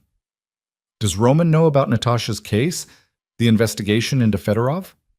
Roman ran it, and he found nothing. He found Fedorov. Fedorov was dealt with. But not who hired him. No, Emma breathed. She looked at the photograph still on the table. I need you to tell me every name that knew Natasha's route that day. Emma. The 3 names, she said. Now. He looked at her for a moment, then he said 3 names. Emma repeated them in her head until they were fixed. The first was a man she'd never heard mentioned. The second was someone Roman had referenced once in passing, a senior figure in the organization's financial operations. The third was Roman. Emma kept her face exactly where it was. She picked up her water glass and drank from it, and set it down and looked at Dmitri with the controlled steadiness of a woman who had just received information that changed the shape of everything and was not going to let that show until she was alone and could think. We need to go back, she said. Chad, the ride back was nothing like the ride there. Dmitri sat with 3 inches of space between them, and the city moved past the windows, and Emma looked at it and thought in lists. The kind of lists she'd been making since she was 12 years old, since someone had to, since the alternative was panic, and panic was a luxury she had never been able to afford. Roman had run the investigation into Natasha's death and found nothing. Roman had been with Dmitri for 9 years. Roman was the person Dmitri trusted with the operational details that could not be trusted to anyone else. Roman was one of 3 people who knew Natasha's route. Roman had also told Emma, 4 days into her time in the building, that someone in the organization was feeding information to Kozlov, and then he'd watched her find Saren. Emma thought about that, the specific shape of it. A man who had been feeding information to the enemy for 11 months, who ran the investigation into a murder he had possibly ordered, who pointed her toward a mole who turned out to be real. Because sarin was real, the trap had confirmed that, but who might also be a partial truth deployed to protect a larger lie. 2 leaks, not one. Sarin, who was real and had been handled, and Roman, who might be something else entirely. She thought about Dmitri in the restaurant, the fracture moving through his face. She thought about 9 years of trust. She thought about the specific cruelty of Kozlov showing her that photograph, not to break her. Kozlov had correctly assessed that she was not easily broken, but to force Dmitri to say things out loud that had been sealed for 14 months, to reopen a wound in front of a witness, to make Dmitri see, through Emma's eyes, what the shape of his own betrayal looked like. Patience that feels like threat. She thought, Kozlov knows. Kozlov has known for some time who gave the order. That's why he put the photograph on the table. Not to give Dmitri new information, to confirm that Dmitri was still in the dark, to check whether the wound was still operative. The car stopped. They were back at the building. Dmitri got out first and held the door, and Emma stepped out onto the pavement. And the cold air hit her face, and for a moment she stood on the sidewalk with the wind off the lake, cutting through the burgundy dress, and thought about how 16 days ago she'd been doing the math on $60 and a borrowed clutch. Inside. Elevator. The penthouse opened around them, and Emma walked to the kitchen and filled a glass with water and drank all of it standing at the counter with her back to the room. Then she turned. Roman was there. Standing in the doorway to the main room with his arms crossed and his scarred face arranged in the expression she'd come to recognize as his neutral. Not hostile, not warm, just present and watchful. He looked at Dmitri first, read something in his face that made his own expression shift fractionally, then looked at Emma. "How did it go?" he said. Emma looked at him. She thought about 3 names. She thought about 11 months and 14 months, and the photograph of a woman with dark eyes who had been alive and was not anymore. She thought about what it meant to be in a room with a man who might have ordered that death and who had just spent 2 weeks telling her he'd been wrong about her and winning her trust with the grinding, specific credibility of someone who appeared to have earned it. She thought about Dmitri standing behind her, carrying 14 months of sealed grief and a fracture in his face that had not closed since the restaurant. She made a decision. "It went fine," she said. Her voice was completely even. "Kozlov is exactly what you said he'd be. We held the line." Roman looked at her for a long moment. The watchful attention that she'd read, until 20 minutes ago, as the wariness of a man protecting his position. "Good," he said. He left the room. Emma stood at the kitchen counter and looked at the space where he'd been. Dmitri came to stand beside her. Not close. 2 feet of distance, maintained with the precision of a man who is managing himself carefully. "You're not telling me something," he said quietly. Emma looked at the counter. She thought about what it meant to tell him. She thought about 9 years. She thought about the fracture in his face in the restaurant and what another fracture would do to a man who was already standing on cracked ground. She thought about Natasha. She turned to look at him. Those glacier eyes in the penthouse light, the scar along his jaw, the compressed, careful quality of a man holding himself together with both hands. "I need 1 more day," she said.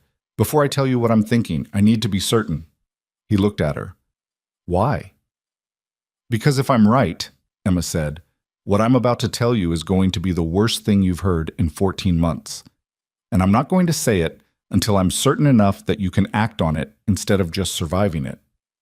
The silence between them was the longest one yet. "One day," he said. "One day," she confirmed. She went to her room and closed the door and stood with her back against it in the dark, and let herself feel for 30 seconds the full weight of what was happening. The danger and the grief and the specific terror of being a woman who had walked into a war thinking it was a transaction and had discovered somewhere in the middle of it that she was fighting it like it was her own. 30 seconds. Then she turned on the light and sat at the desk and opened her laptop and began to build the case with everything she had. Every name, every date, every detail that Roman had given her in the 2.5 weeks she'd spent watching and listening and paying attention to everything in this building with the focused precision of a woman who had been doing impossible arithmetic her entire life. She worked through the night. By 3 a.m., she had what she needed. By 4 a.m., she understood the full shape of the betrayal. Not just Roman, not just the leak, but something older and colder and more structurally devastating than she had imagined when she'd first heard those three names at a restaurant table. She sat in the lamplight of the east bedroom with the lake black and enormous beyond the window, and she thought about Dimitri's face when she'd said someone in your organization killed your wife, and she thought about what she was going to do with the truth she was now holding. There was no version of the next conversation that left things the way they were. There was no version of this that ended the way either of them had planned. She picked up her phone. She looked at the number she'd saved under a single initial, the person she'd told Dimitri about the first night, the one condition she'd named before shaking his hand. One person outside of this situation who knows broadly what's happening. She typed, "I need you to know that if you don't hear from me in 72 hours, something has gone wrong. The name is Roman Vasek." She sent it. Then she went to Dimitri's door and knocked. He answered immediately, which told her he hadn't slept either. She looked at him in the doorway in the dim light of the hallway, and she said, "I'm certain." And then she told him everything. She watched his face while she did it, and what she saw there was not the fracture she'd seen in the restaurant. What she saw was something colder and more complete, the face of a man who had just had the last version of his grief converted into something actionable, something that had direction and purpose and an address. When she finished, he was quiet for a long time. Then he said, in a voice she had not heard from him before, stripped entirely of the smooth authority, down to something underneath that was older and harder and absolute. "Where is he now?" Emma looked at him. "Dimitri." She put her hand on his arm, the first time she had voluntarily touched him, a fact that registered for both of them in the half-second before everything else. "If you go to him right now, tonight, in this state, Kozlov wins, because Kozlov has been waiting for exactly this, for you to react before you're ready." He looked at her hand on his arm. He looked at her face. "How long?" he said. 48 hours, she said. "Let me help you do this right." The silence was the kind that preceded earthquakes. 48 hours, he said. But something had already shifted in the building. Some weight redistributed, some structural element changed. And Emma, standing in the hallway with her hand on the arm of a man who had just learned the name of the person who killed his wife, understood that the 48 hours she'd asked for might already be... The 48 hours lasted 11. Emma knew it the moment she woke at 6 a.m. to the sound of the penthouse door closing. Not slamming, which would have been a warning she could have acted on, but closing with the careful, deliberate quietness of someone who did not want to be heard leaving. She was out of bed before she was fully conscious, moving through the dark of the east bedroom with the focused instinct of someone whose body had learned, in 3 weeks of living in this building, to read its sounds like a language. The main room was empty. Dimitri's jacket was gone. The gun that usually sat on the kitchen counter in its holster, a fact she'd stopped flinching at around day 4, was gone. On the counter in its place was a note in his angular, compressed handwriting, and Emma picked it up and read it and felt something cold move through her that was not quite fear and not quite anger, but lived in the territory between them. "Stay inside. Don't contact Roman. Marcus has instructions. No time. No plan. No 48 hours. Emma put the note down. She stood in the kitchen in the gray pre-dawn light and breathed through her nose for 10 seconds and thought about Dimitri's face in the hallway last night. The thing she'd seen underneath the controlled surface, the earthquake that had already started before she'd asked him to wait. She thought about the voice stripped to its oldest layer. Where is he now? She thought about 9 years of trust converted overnight into the specific, devastating energy of a man who had been patient for 14 months and had just run out of patience entirely. She thought, he's going to get himself killed. She picked up her phone and called the number she had for Marcus at the desk. "Mrs. Volkov." He answered on the first ring. "Where did he go?" A pause. "I'm not able to—" "Marcus." Her voice was level and cold, and she put into it the same quality she'd heard Dimitri use when he wanted a conversation to end in a specific direction. "Where?" Another pause. Longer. She could hear him deciding. "He took 3 men to a location on the south side," Marcus said. "A warehouse. He said he'd be back by 9. "Which warehouse?" "Mrs. Volkov, I really can't. Give me the address or I walk out of this building and find it myself." She meant it, and he could hear that she meant it. which is considerably more dangerous for everyone involved. The address came 30 seconds later. Emma changed her clothes in 4 minutes. Dark jeans, black sweater, flat boots she could move in. She was at the elevator in 5. Marcus was waiting in the lobby with the expression of a man who had just made a career decision he wasn't sure about. And beside him were 2 men she recognized from the building's security rotation, both of them with the careful, contained posture of people waiting to be told what to do. "You're coming with me," Emma told them. "Our instructions?" The taller one started. "Have just been updated," Emma said. "Let's go." The warehouse was in the South Loop, 6 blocks from the lake, the kind of industrial building that the city's economic geography had been slowly converting to loft apartments for a decade, but hadn't reached yet. Gray concrete, loading dock doors, the windows on the upper level covered from inside. 2 black SUVs were parked at angles outside the main entrance with the specific placement of vehicles positioned for quick departure rather than normal parking. Dimitri's cars.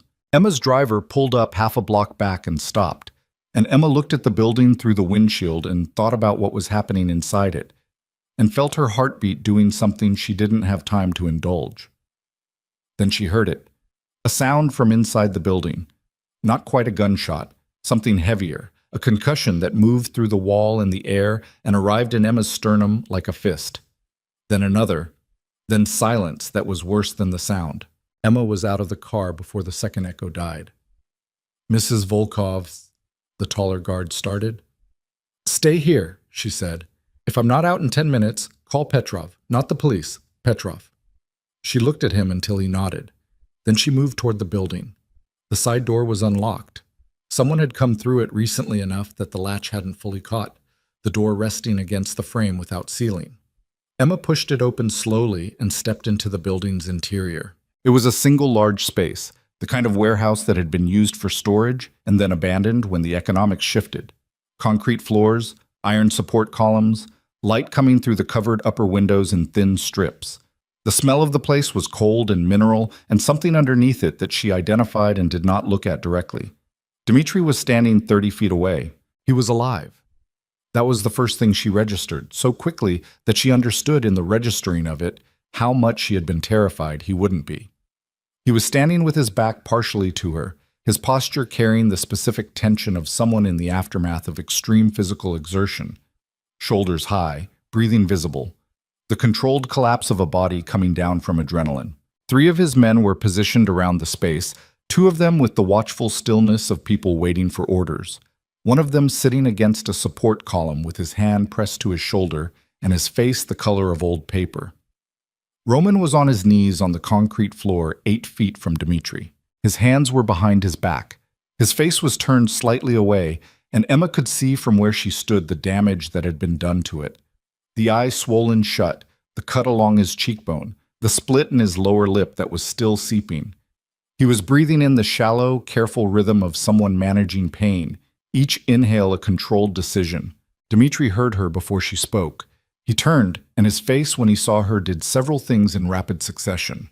The relief, the anger at the relief, the harder anger at her presence here, all of it moving through his expression in the 2 seconds before he locked it down. "I told you to stay inside," he said. "You told me 48 hours, Emma said. "You left in 11. His jaw tightened. He crossed the space between them in 4 steps, moving her back toward the door, with the controlled force of his presence, lowering his voice. "This doesn't concern you."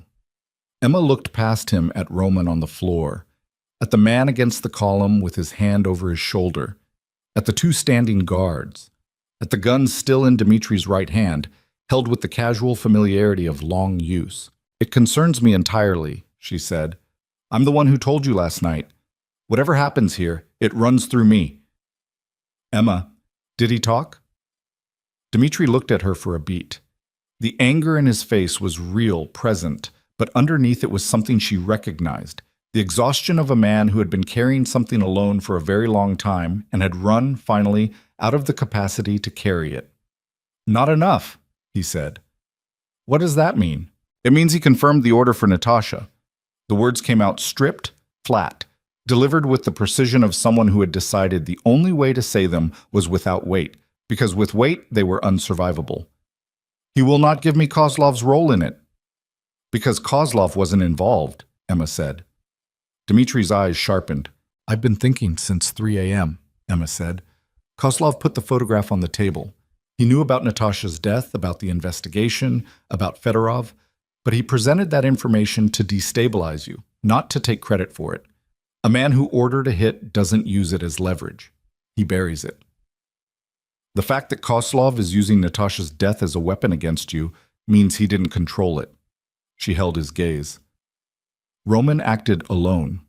Or not alone, but without Kozlov, which means Kozlov and Roman have been operating in parallel, both exploiting the same weakness in your organization, without coordinating.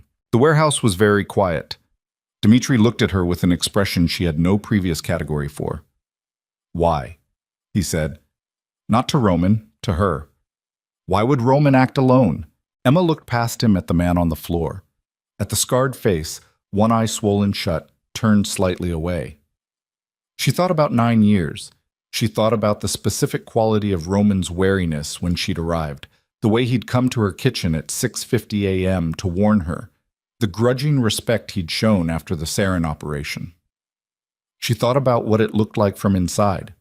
A man who had been second in command for 9 years, who had run operations and managed crises and held the organization together through every external threat. Watching Dmitri bring in a woman he didn't know and move her into the center of everything within 72 hours. He thought you were going soft, Emma said. He's thought it for a while. The legitimate businesses, the public events, the time you've spent building something that doesn't end in blood. She paused. Natasha was part of it. She was making you less of what he needed you to be. He didn't want you destroyed. He wanted you sharpened. He thought losing her would do it. The silence that followed was the worst one she had ever been in. She watched Dmitri's back. She watched him breathe. She watched the thing she'd just said arrive in him the way it had arrived in her at 3 a.m. Not as information, but as a weight, the specific gravity of a betrayal that had been done in the name of loyalty, which was the cruelest possible architecture for it. Dmitri. Her voice was quiet.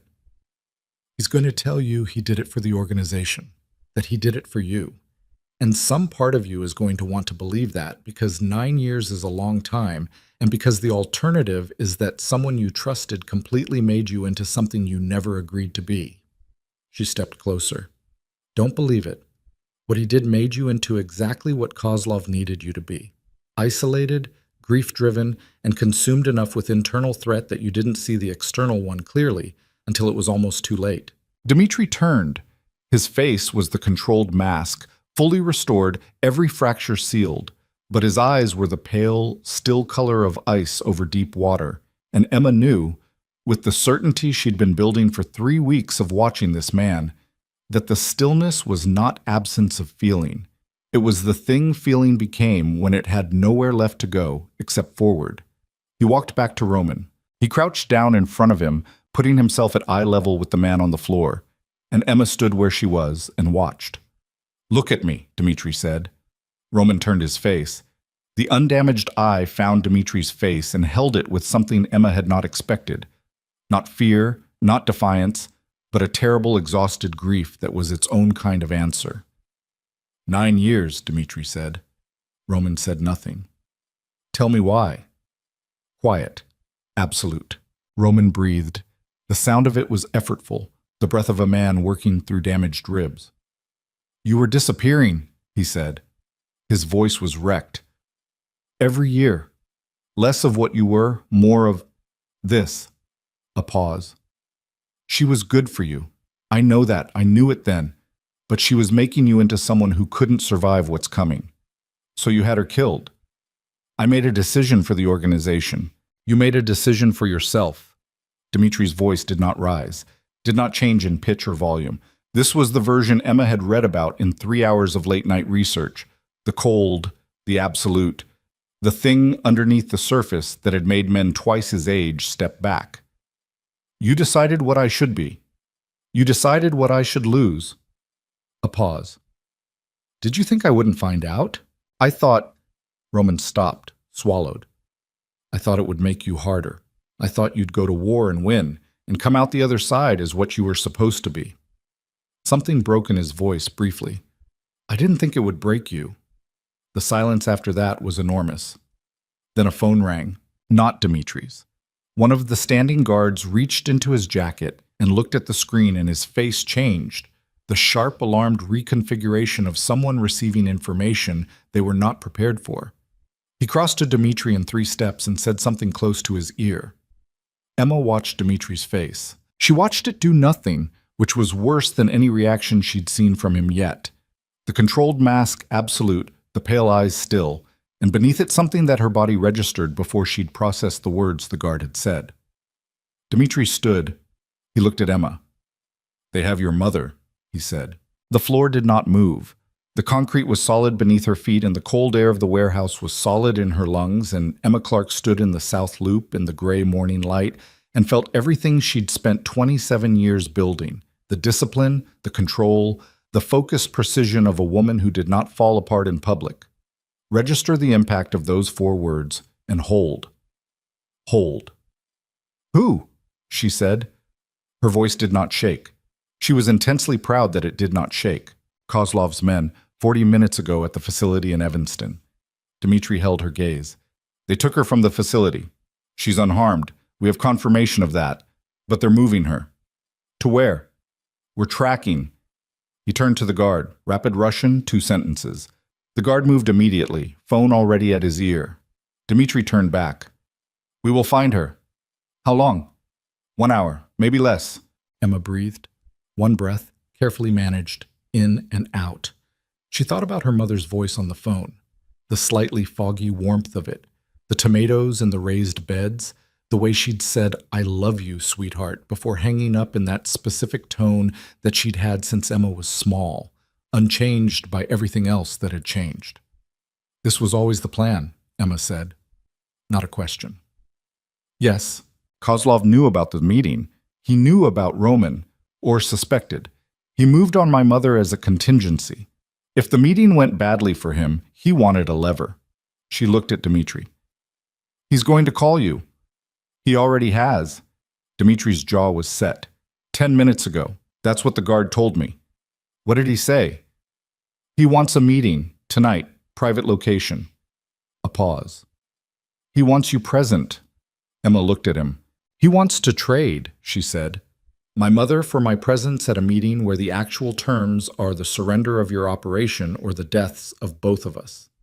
That is the correct read, Dimitri said, and you're going to tell me not to go. I'm going to tell you, but Dimitri, she cut across him cleanly. My mother is 61 years old. She has been in a treatment facility for 8 months, working harder than anyone I know to put herself back together. And she is there because she is trying, and Kozlov's men pulled her out of the one place she felt safe. Emma's voice was level and even, and underneath it was a heat that she didn't fully recognize as her own, something that had been building in the 3 weeks of this building and these rooms and this man, and was now finding its direction. I am going. Emma, I am going, she said. The question is whether we go prepared or whether we go reactive. And I need to know everything about the location before we make a single other decision. Dimitri looked at her for a moment that lasted longer than it should have. Then he said to the room, Get me everything on the Halstead warehouse. The next 6 hours were the most focused of Emma's life. They worked from the penthouse, Roman secured and removed from the situation. The 3 men from the warehouse redistributed to positions Dimitri specified with the clipped efficiency of someone converting grief into geometry. Petrov was called. Not Irina. The man himself, who answered on the first ring and listened without interrupting and said, at the end, a single word in Russian that Dimitri translated as done, and 6 men Emma had never seen began appearing at the building's service entrance with the quiet, purposeful movement of people who did this for a living. Emma sat at the kitchen table with a floor plan of the Halstead warehouse, pulled from city property records in 11 minutes by a man whose specific skills she'd stopped asking questions about, and a legal pad and 2 pens. She mapped the entry points. She mapped the sight lines. She thought about everything she'd learned in 3 weeks about how Dimitri's organization moved, how it communicated, what its response time looked like when something needed to happen fast. Dimitri worked across the table from her. They didn't talk much. The silence between them was the dense, pressurized silence of shared purpose. Two people oriented toward the same problem. The ambient noise of their own earlier conversation compressed beneath the weight of what was immediately necessary. At one point, he put a cup of coffee beside her hand without a word. She didn't look up. "Thank you." He sat back down. The leg of his chair scraped against the kitchen floor. Emma turned a page on the legal pad. At 4 in the afternoon, Dmitri's phone rang. He looked at the screen, put it on the table between them. Kozlov's number. Emma looked at it, then at Dmitri. She turned the legal pad toward him so he could read what she'd written, a sequence of 4 words in block letters, and she watched him read them and saw something in his face that was not quite approval, but lived right next to it. He picked up the phone. "Victor." His voice was the smooth, unhurried authority, fully restored, every fracture sealed, the performance of a man who had not spent the last 6 hours converting loss into a plan for war. "We accept your terms. Tonight." Kozlov spoke. Emma could hear the shape of it from across the table. Measured, pleased, the tone of a man who believed he had successfully moved all the pieces to where he needed them. "My wife will be there," Dmitri said, "as you requested."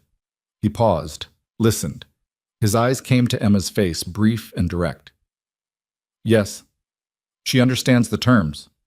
Another pause. "I'll see you at 9. He hung up, looked at her. "He believes it," Emma said. "Yes. Because you sounded like a man who had run out of options." "I am a man who has run out of options," Dmitri said. The honesty of it arrived without self-pity, just the flat delivery she recognized. "The difference is that running out of options means I have one left." He looked at the legal pad. "This one." Emma looked at the floor plan, at the 4 entry points, at the notations she'd made about timing and position and the specific non-negotiable requirement that her mother be in the car outside the building before anyone moved on anything inside it. "If your men get her out first," she started. "They will." "Dmitri."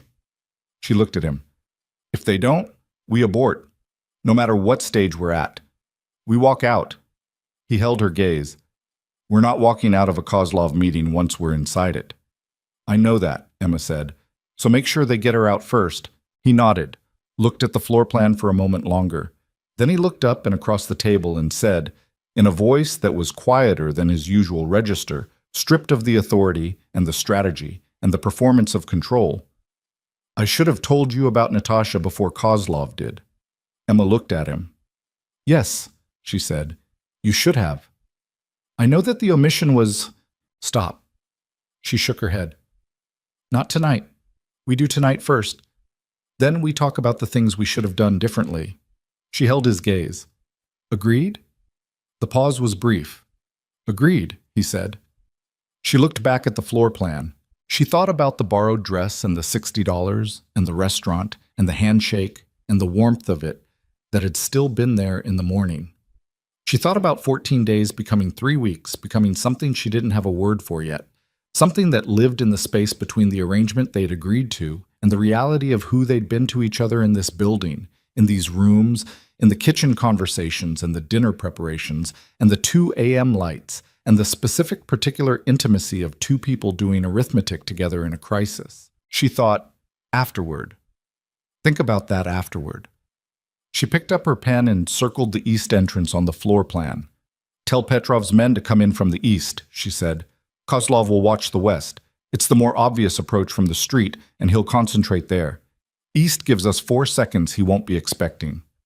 Dmitri looked at the floor plan, looked at the circle, looked at her. 4 seconds is not much, he said. "It's enough," Emma said. "For the right person, in the right position." She looked up. He was looking at her with those glacier eyes and the scar along his jaw and the compressed, absolute quality of a man who was about to walk into the most dangerous thing he'd walked into in a long time. And something was present in his face that hadn't been present at the restaurant table on Christmas Eve. Something that the 3 weeks in these rooms had put there, and Emma looked at it and looked away and wrote 3 more notations on the legal pad with her hand steady and her heart doing something she didn't have time to address until after. At 8:30 p.m., they went down to the cars.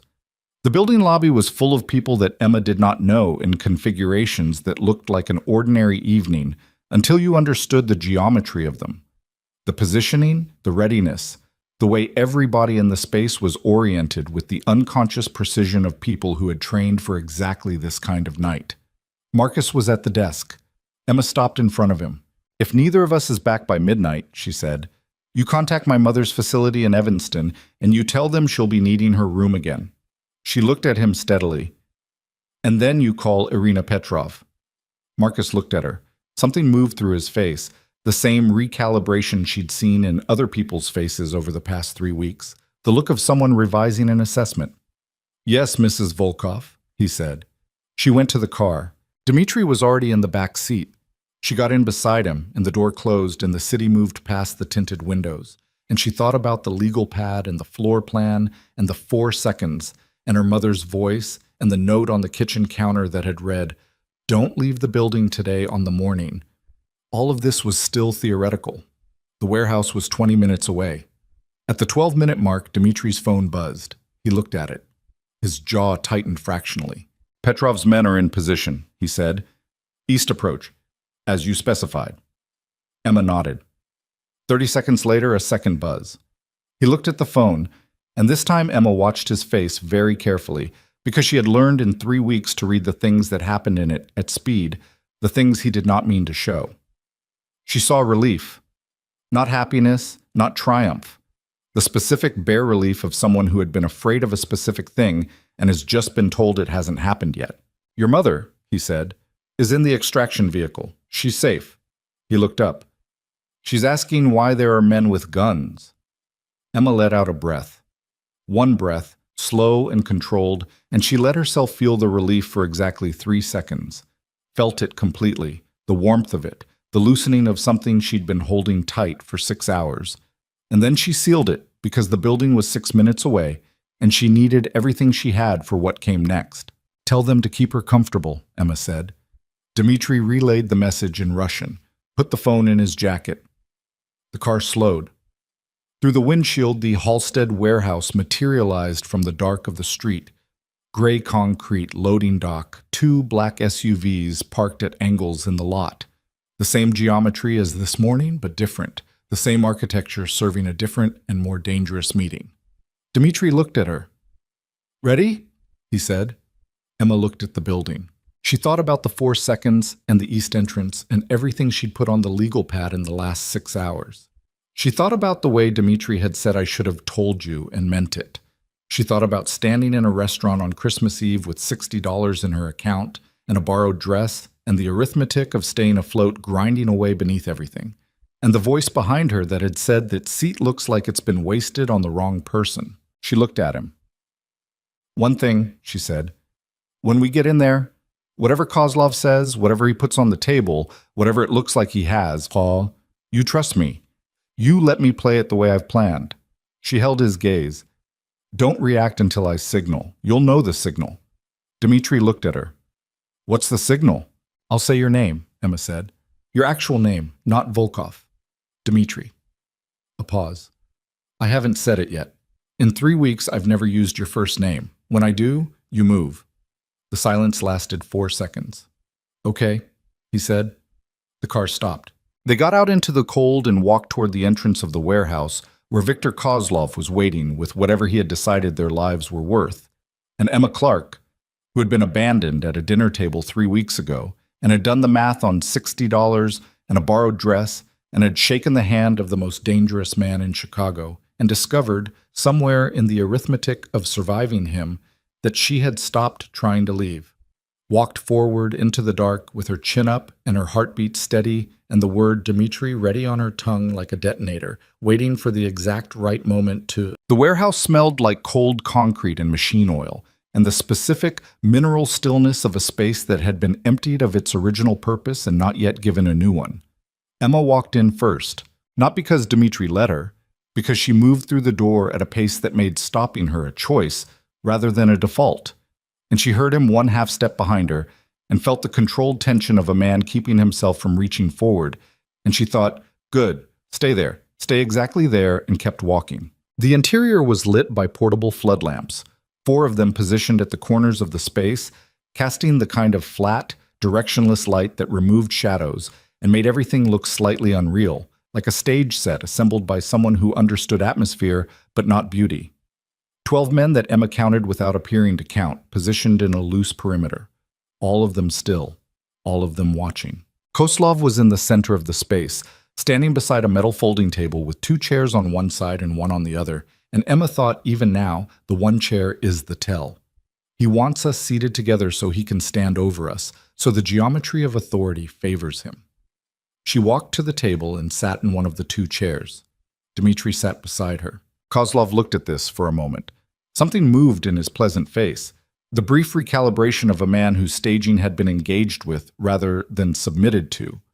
He sat in the single chair across from them and folded his hands on the table with the composed patience that Dmitri had described as patience that feels like threat. "Emma," he said, "I'm glad you came." "You took my mother," Emma said. "I didn't have a lot of other options." "She's perfectly safe. She's in a car outside your warehouse at 9 p.m. being kept company by men with guns," Emma said. "That's not safe. That's hostage adjacent." She looked at him with the level, slightly cooler quality she'd used at the restaurant, the specific register of a woman who finds the situation beneath her despite its stakes. "Let's not pretend otherwise." Kozlov looked at her. The pleasant expression remained. "I've been trying to understand you," he said. "Since the dinner. You're not what I expected." "What did you expect?" "Someone easier."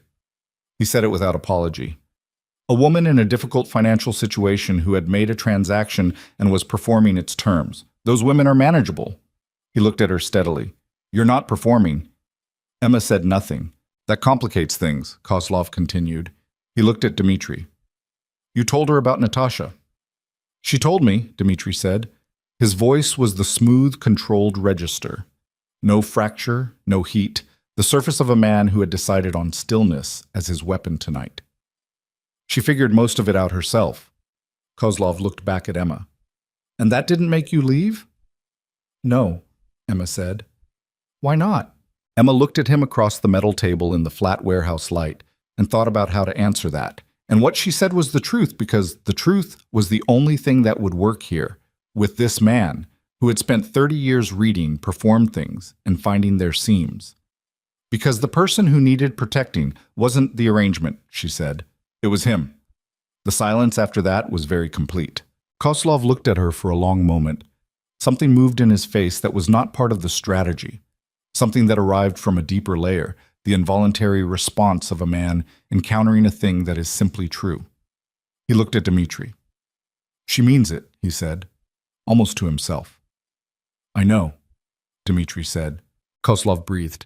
He unfolded his hands and placed them flat on the table and looked at them for a moment. The posture of a man taking a reading on himself. "Here is the situation," he said. "I came to Chicago with a specific outcome in mind. The Volkov organization, absorbed. The logistics network, restructured under my operation. The real estate holdings, transferred." He looked up. "Roman's cooperation was supposed to accelerate that. Your discovery of Roman has complicated the timeline. Roman acted without your direction," Emma said. Kozlov looked at her sharply. "Natasha," she said. "That wasn't you." A pause, brief but present. "No," he said. "It wasn't. You found out after." Emma watched his face. "And you used it, but you didn't order it, which means your position here is different from what you've been presenting. You're not the man who arranged a murder. You're the man who exploited one. That's a meaningful distinction." She held his gaze. "For both of us." Kozlov was very still. "What are you doing?" Dmitri said quietly beside her. Not a warning, a genuine question. "What you asked me to do 3 weeks ago," Emma said. She didn't look at him. "Reading the room." She looked at Kozlov. "You're not going to get what you came for tonight, not because of the men outside, although they are outside, and not because Petrov is positioned in ways you haven't accounted for, but because the architecture of what you built here has been compromised at the foundation." She paused. "You needed Roman. Roman is gone. You needed me to be someone who could be pressured through her mother. I'm here voluntarily. You needed Dmitri to be isolated and grief-consumed enough that a forced acquisition was the only remaining option." She looked at him steadily. "He's neither of those things anymore." Kozlov looked at her for a long time. "So what are you proposing?" he said. "I'm not proposing anything," Emma said. "I'm telling you the situation. What you do with it is your decision." The warehouse was silent except for the sound of the city outside. Distant traffic, wind off the lake, the ordinary machinery of a Chicago winter night continuing without awareness of what was happening inside this building. Emma sat with her hands in her lap, and her heart beat at a pace she was managing with everything she had and her face arranged in the stillness she'd been building since she was 12 years old, and someone had needed to hold things together. Kozlov stood. He walked 2 paces away from the table, his back to them, and stood there for a moment. Emma watched his shoulders. Dmitri was absolutely motionless beside her. She could feel the tension in him from 6 inches away, the compressed, absolute readiness of a man who had been given a specific instruction and was holding it with everything he had. "Don't react until I signal." Kozlov turned back. "The Halstead corridor," he said. "The 4 distribution points on the south route. I want access." "No," Dmitri said. "An agreement of non-interference, then. My operation expands east. Your western boundary holds." Kozlov looked at him. "A line, held by both sides." The silence stretched. Emma said nothing. This was not her terrain. The actual architecture of the arrangement, the geography of criminal infrastructure, the specific terms of a peace between 2 organizations that had been circling each other toward war for 14 months. This was Dmitri's. She had done what she came to do. She waited. "The Irving Park line," Dmitri said. "North of that is mine. You stay south and east." "Whacker," Kozlov countered. "Madison," Dmitri said. A pause. "Monroe," Kozlov said. And something in the quality of the word, the slight compression of it, the finality, told Emma that this was the real number, that Monroe was where he'd been trying to get all along, that everything before it had been the approach to this. Dmitri was quiet for 4 seconds. "Monroe," he said, "and you return her mother tonight, not tomorrow, not in the morning, in the next 30 minutes. Kozlov nodded. "Roman," Dmitri said. "His situation is mine to deal with. You have no claim on it." Another nod. "Then we're done here," Dmitri said. Kozlov looked at him, then at Emma. The pleasant face had changed again. Not warmer exactly, but something had gone out of it, some operational quality, the tool put down. What remained was closer to the actual man, whoever that was, and Emma found she had very little curiosity about him. "You picked well," Kozlov said to Dmitri. He was looking at Emma. "I know," Dmitri said. They left the warehouse. Again, the cold outside was absolute and clean, and Emma stood on the concrete apron in front of the loading dock and breathed it in and felt the shaking start in her hands. The delayed physical response to 2 hours of holding everything together, the body's invoice for the adrenaline, arriving now that it was over and she'd let down the internal bracing. She folded her hands together and breathed through it. Dmitri came to stand beside her.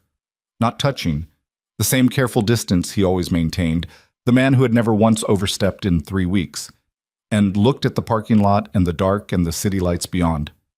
"The Monroe line," Emma said. "Is that workable?" "It's better than war," he said. "That's not what I asked." "Yes," he said. "It's workable." Emma nodded. Her hands had stopped shaking. A car pulled into the lot.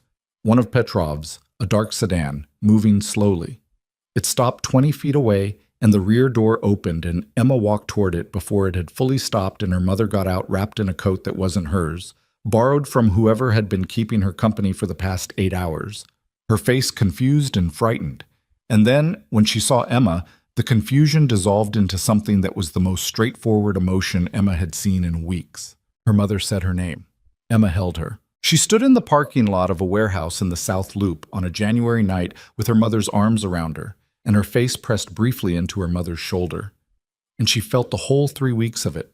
The borrowed dress, and the check, and the handshake, and the dinners, and the kitchen conversations, and the 3 a.m. lists, and the photograph on the restaurant table, and Dmitri's face when the fracture had moved through it, and the 48 hours that became 11, and the detonator word she'd held on her tongue all the way through the warehouse door, all of it arriving at once, briefly, completely, and then receding. She pulled back, looked at her mother's face. "Are you hurt?" "No, they were surprisingly polite, actually." Her mother frowned. "Emma, What is happening? Who are these people? I'll explain, Emma said. Not tonight, soon. She held her mother's face between her hands for a moment. The specific, imperfect, beloved face that she'd been paying $11 an hour plus tips to protect, and breathed. Tonight you're coming home with me. I have a room with a view of the lake. You're going to sleep in it.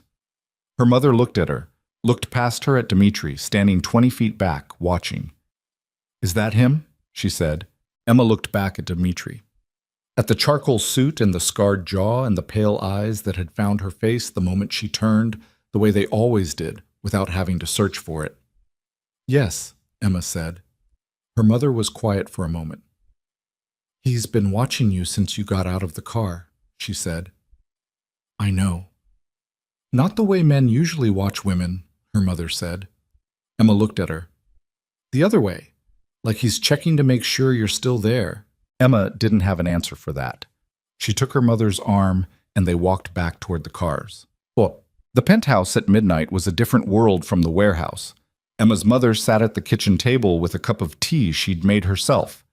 Finding the kettle and the cups without being shown, the specific independence of a woman who had spent 8 months working hard at her own recovery and was not about to stop now, and looked around the space with the expression of someone processing an enormous amount of information and choosing to begin with the least complicated of it. This is a very large apartment, she said. Yes, Emma said. You didn't mention this when you called. I mentioned a job offer. Her mother looked at her. The slightly foggy warmth that the medication sometimes put in her face was absent tonight. The adrenaline of the evening had burned through it, leaving her clearer and sharper than Emma usually found her, the woman her mother had been before the difficult years reassembled in the kitchen light. Emma, she said, tell me the true version. Emma sat down across from her. She told her, not everything. Not the mechanics of Roman and Koslov and the organizational infrastructure, not the details that would serve no purpose except to frighten, but the shape of it, the arrangement, the terms, the 3 weeks, the way it had changed. She told it the way she'd learned to tell hard things, directly, without softening the edges, giving her mother the credit of being able to receive the truth. Her mother listened without interrupting, which was itself a measure of how much she'd changed in 8 months. When Emma finished, her mother was quiet for a moment. The money, she said, the arrangement. Is that still what it is? Emma looked at the table. I don't know what it is anymore, she said. Does he know that? I think so. Her mother wrapped both hands around the teacup, looked at it. Your father left because the life got too hard, she said. And I spent a lot of years after that teaching you, by accident, without meaning to, that the thing to do when something gets hard is to manage it alone. To keep doing the arithmetic until you found a number that worked. She looked up. You've been doing that your whole life, sweetheart. Every calculation, every list, every borrowed dress and counted dollar. A pause. I'm asking if this is the first time you've let someone else be part of the arithmetic. Emma looked at her mother. She thought about standing in the parking lot and the warehouse and the kitchen table at 4 a.m, and Dimitri's handwriting on the kitchen counter, the east bedroom has the better view, and she thought about a cup of coffee placed beside her hand without a word, and she thought about you were very good tonight, and I should have told you, and 3 weeks of a man who had never once treated her as anything other than someone fully worth seeing. Yes, she said, I think so. Her mother nodded, drank her tea. Then you should probably tell him that, she said, instead of doing more arithmetic. Dmitri was in the main room. He was standing at the window. He was always at the window, she thought. The man and his city. The relationship between them containing something she'd been observing for 3 weeks without fully articulating. He turned when she came in. The suit jacket was gone. The shirt was untucked slightly at one side, the only disorder she'd ever seen in his appearance. And it made him look less like the architecture he usually was, and more like a person. She's settled? He said. She's making a second cup of tea and looking at your book collection with an expression I can only describe as judicious. Emma stopped a few feet from him. She'll be fine. He nodded. The silence between them was not the pressurized, purposeful silence of the past 6 hours. It was something softer and more exposed. The silence of two people at the end of something who are not yet sure what comes next. What you did in there, Dmitri said. I read the room, Emma said. You told me to.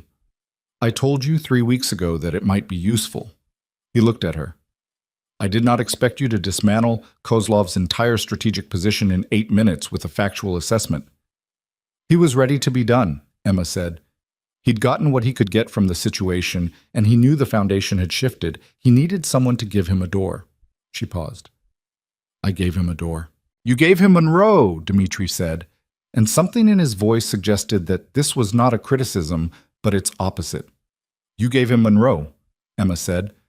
I gave him the conversation that made Monroe possible without blood. He was quiet for a moment. The arrangement, he said. He said it the way you say a word you're testing for current accuracy, checking whether it still means what it used to mean. The terms we agreed to, the contract. Yes. I want to renegotiate them, he said. Emma looked at him. On what basis? On the basis that the terms no longer describe the actual situation, he said.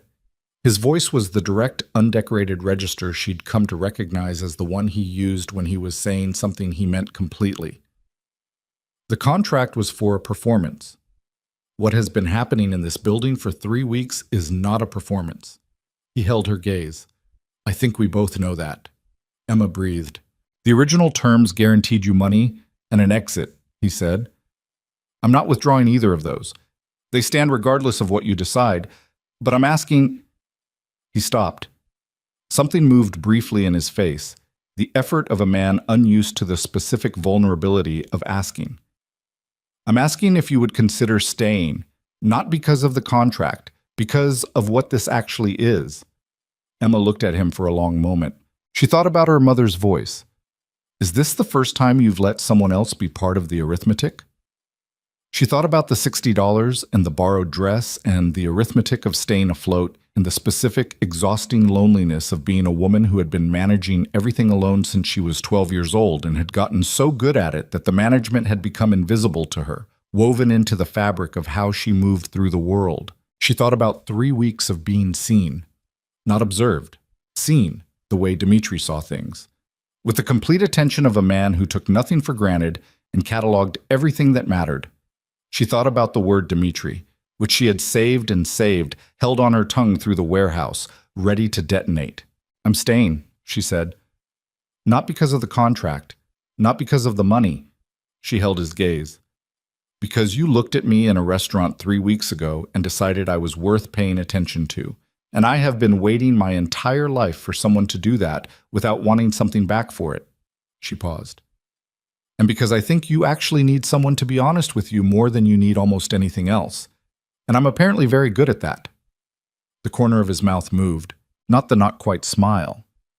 The actual thing, brief and real, and slightly crooked from the old break in his jaw, and Emma looked at it and thought, that's the first time I've seen that, and filed it. The contract, he said. Burn it, Emma said. They burned it in this fireplace. Not that night. 3 days later, when the immediate logistics of the new piece had been established and Emma's mother had been returned to the facility in Evanston with the kind of security presence that made the facility director visibly nervous, until Dmitri had a 40-minute phone conversation that resolved the nervousness without Emma ever learning its contents. 3 days of the building settling back into its routines, of Roman's absence creating a specific silence in the operational structure that Dmitri was already beginning to fill with different people in different configurations. 3 days of mornings at the kitchen table and evenings that were longer than they needed to be, and conversations that moved past strategy and into the territory of things that actually mattered. On the third evening, Emma found the document in Dmitri's study. The original contract, printed and signed in the first 48 hours of the arrangement. The number on the first page that had been more than 6 years of lunch shifts. She brought it to the main room where he was reading and held it out. He looked at it, then at her. Now? He said. Now, she said. They stood at the fireplace and he put the contract in, and they watched it catch. The paper going first at the edges, curling inward, the signatures disappearing into heat, the terms and the conditions and the financial architecture of a transaction that had stopped being a transaction somewhere around day 4, dissolving into light and ash. Emma watched it burn, She thought about the Christmas Eve restaurant with its crystal chandeliers and the water she'd been drinking that she couldn't afford, and the check on the table and the silence that had preceded his voice. She thought about the city below them, still there, still the same indifferent and beautiful machine it had always been, and the fact that she was looking at it from a different altitude now, not just geographically. She thought about what her mother had said at the facility when Emma had come to explain, finally, the full version of the past month. Her mother had listened with the sharpened attention Emma remembered from before the difficult years, and when Emma finished, her mother had said, "He sounds like someone who got very good at surviving and forgot to make room for anything else. Like someone else I know." And Emma had not been able to argue with that. The contract finished burning. Dmitri looked at the fireplace for a moment. Then he looked at her and Emma looked back at him, and the thing between them was not the arrangement or the strategy or the performance of anything. It was just the two of them, standing in a room in Chicago in the middle of winter, having survived something together and come out the other side changed in ways they were still mapping. "I have one more condition," Emma said. He raised an eyebrow slightly. "My program," she said. "When I finish it, the hospitality management degree, I want to use it, actually use it. I've been thinking about the legitimate side of your operation, the restaurant holdings, the hotel property on Michigan Avenue that Roman was mismanaging." She looked at him steadily. "I want to run it, not consult. Run it." Dmitri looked at her. "You want to manage my legitimate hospitality portfolio," he said. "I want to build it into something that actually functions," Emma said, "which it currently doesn't. I've been looking at the numbers for 2 weeks. You've been looking at my financial records for 2 weeks. Marcus gave me access when I asked. He seems to have decided I'm trustworthy." She held his gaze. "Was he wrong?" The silence was 3 seconds. "No," Dmitri said. "He was not wrong." Something moved in his face. Not the smile, something deeper. The look of a man who is still in the process of understanding that he has found someone he did not know he was looking for. "The Michigan Avenue property is yours." "I don't need it given to me," Emma said. "I'll earn it." "I know you will," he said. "That's why I'm giving you the starting position instead of making you work for 5 years to get it." He looked at her. "That's not charity. That's resource allocation." Emma almost smiled. "Resource allocation?" she said. "You're the best operational thinker I've encountered in 15 years of running this organization," he said. It was the same flat, direct tone he used for weather reports and strategic assessments. "Putting you in a junior role for 5 years would be like using a precision instrument to open envelopes." Emma looked at him. She thought about every restaurant kitchen she'd walked into at 19 and the head chef who'd looked at her like furniture in the wrong room, and she thought about the 2 weeks of returning until he stopped looking at her like that, and she thought about what it felt like to have someone skip the 2 weeks entirely and simply see the thing that was already there. "Agreed," she said. Spring came to Chicago the way it always did. Gradually, then suddenly, the city shedding its winter gray in increments until one morning you looked out the window and the lake was blue instead of pewter, and the trees along the lakefront had produced their annual impossible green. Emma finished her program in April. The ceremony was small. It was a night program, attended by people who had jobs and obligations and were finishing something they'd started between the other demands of their lives, and there was no grand tradition to it. Just folding chairs in an auditorium and names read off a list and a piece of paper that represented 3 years of work. Emma's mother was there, 8 months further into her recovery than she'd been in January, clearer and more present than Emma had seen her in years. Dmitri sat beside her in a charcoal suit. Not the same one, but the same quality of it, the same effortless correctness of a man who wore good things without performing them. And he shook hands with Emma's mother afterward with the specific formality of a man who was being careful to earn something rather than assuming it. And Emma watched her mother assess him with the judicial expression she'd been wearing since arriving in the penthouse on the night of the warehouse, and saw something in her mother's face that was the closest thing to approval she was going to give anyone on a first assessment. It was enough. The Michigan Avenue property took Emma 4 months to restructure. She hired 3 people, 1 from the program, 2 from her years in the industry, and she rebuilt the operations from the ground up with the methodical, relentless precision of someone who had been doing this kind of arithmetic her entire life, and was finally doing it in a context where it could become something real. Dmitri looked at the quarterly numbers in August and said nothing, which she had learned was his version of exceptional praise, and she told him so, and he looked at her with something that had graduated well past the not-quite smile into something that was simply his face when he was in the presence of the one thing that had become, without planning for it, essential. They did not have a second wedding. The license they'd signed in the first week of the arrangement was legally sufficient. Emma kept her name, Clark, not Volkov, a decision Dmitri had accepted without discussion, and which she suspected he had expected. She was Emma Clark in her professional life and Emma Volkov in the world he moved through, and she had made a kind of peace with both, the way you make peace with things that are complex but true. Roman was dealt with in ways Emma was not told and did not ask about, which was a line she had drawn deliberately. There were parts of this world she moved around the edges of without entering, and that was one of them. What she knew was that it was handled. What she felt about that was complicated, and she carried the complication without resolving it, because some things did not resolve, and the pretense that they did was its own kind of dishonesty.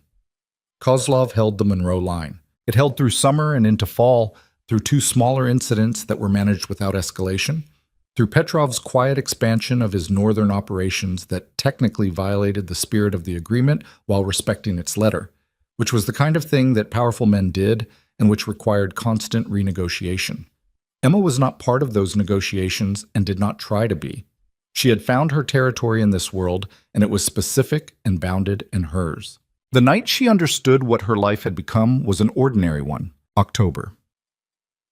The lake outside the penthouse windows was the dark pewter of a late-season evening, the city lights beginning to come on in their familiar pattern. Emma was at the kitchen table with a quarterly report from the Michigan Avenue property and a cup of coffee going cold beside her hand, and Dmitri was in the chair across from her reading something she hadn't asked about. And the penthouse was quiet in the specific inhabited way of a space that has been lived in long enough to have its own character. He reached over without looking up from what he was reading and moved her coffee cup 3 inches toward her hand. A small motion. Automatic. The kind of gesture a person makes when they've learned the territory of another person's habits well enough that accommodation becomes reflex. Emma looked at the cup. She looked at his hand, back on the table, on his own side of it. She picked up the coffee and drank it and looked at her quarterly report and thought about Christmas Eve and borrowed dresses and $60 and what the arithmetic of staying afloat looked like from the other side of having survived it. She thought, this is what it looks like when something is real. Not the fairy tale version, not the smooth, idealized, consequence-free version where love arrived without cost and changed everything without changing you.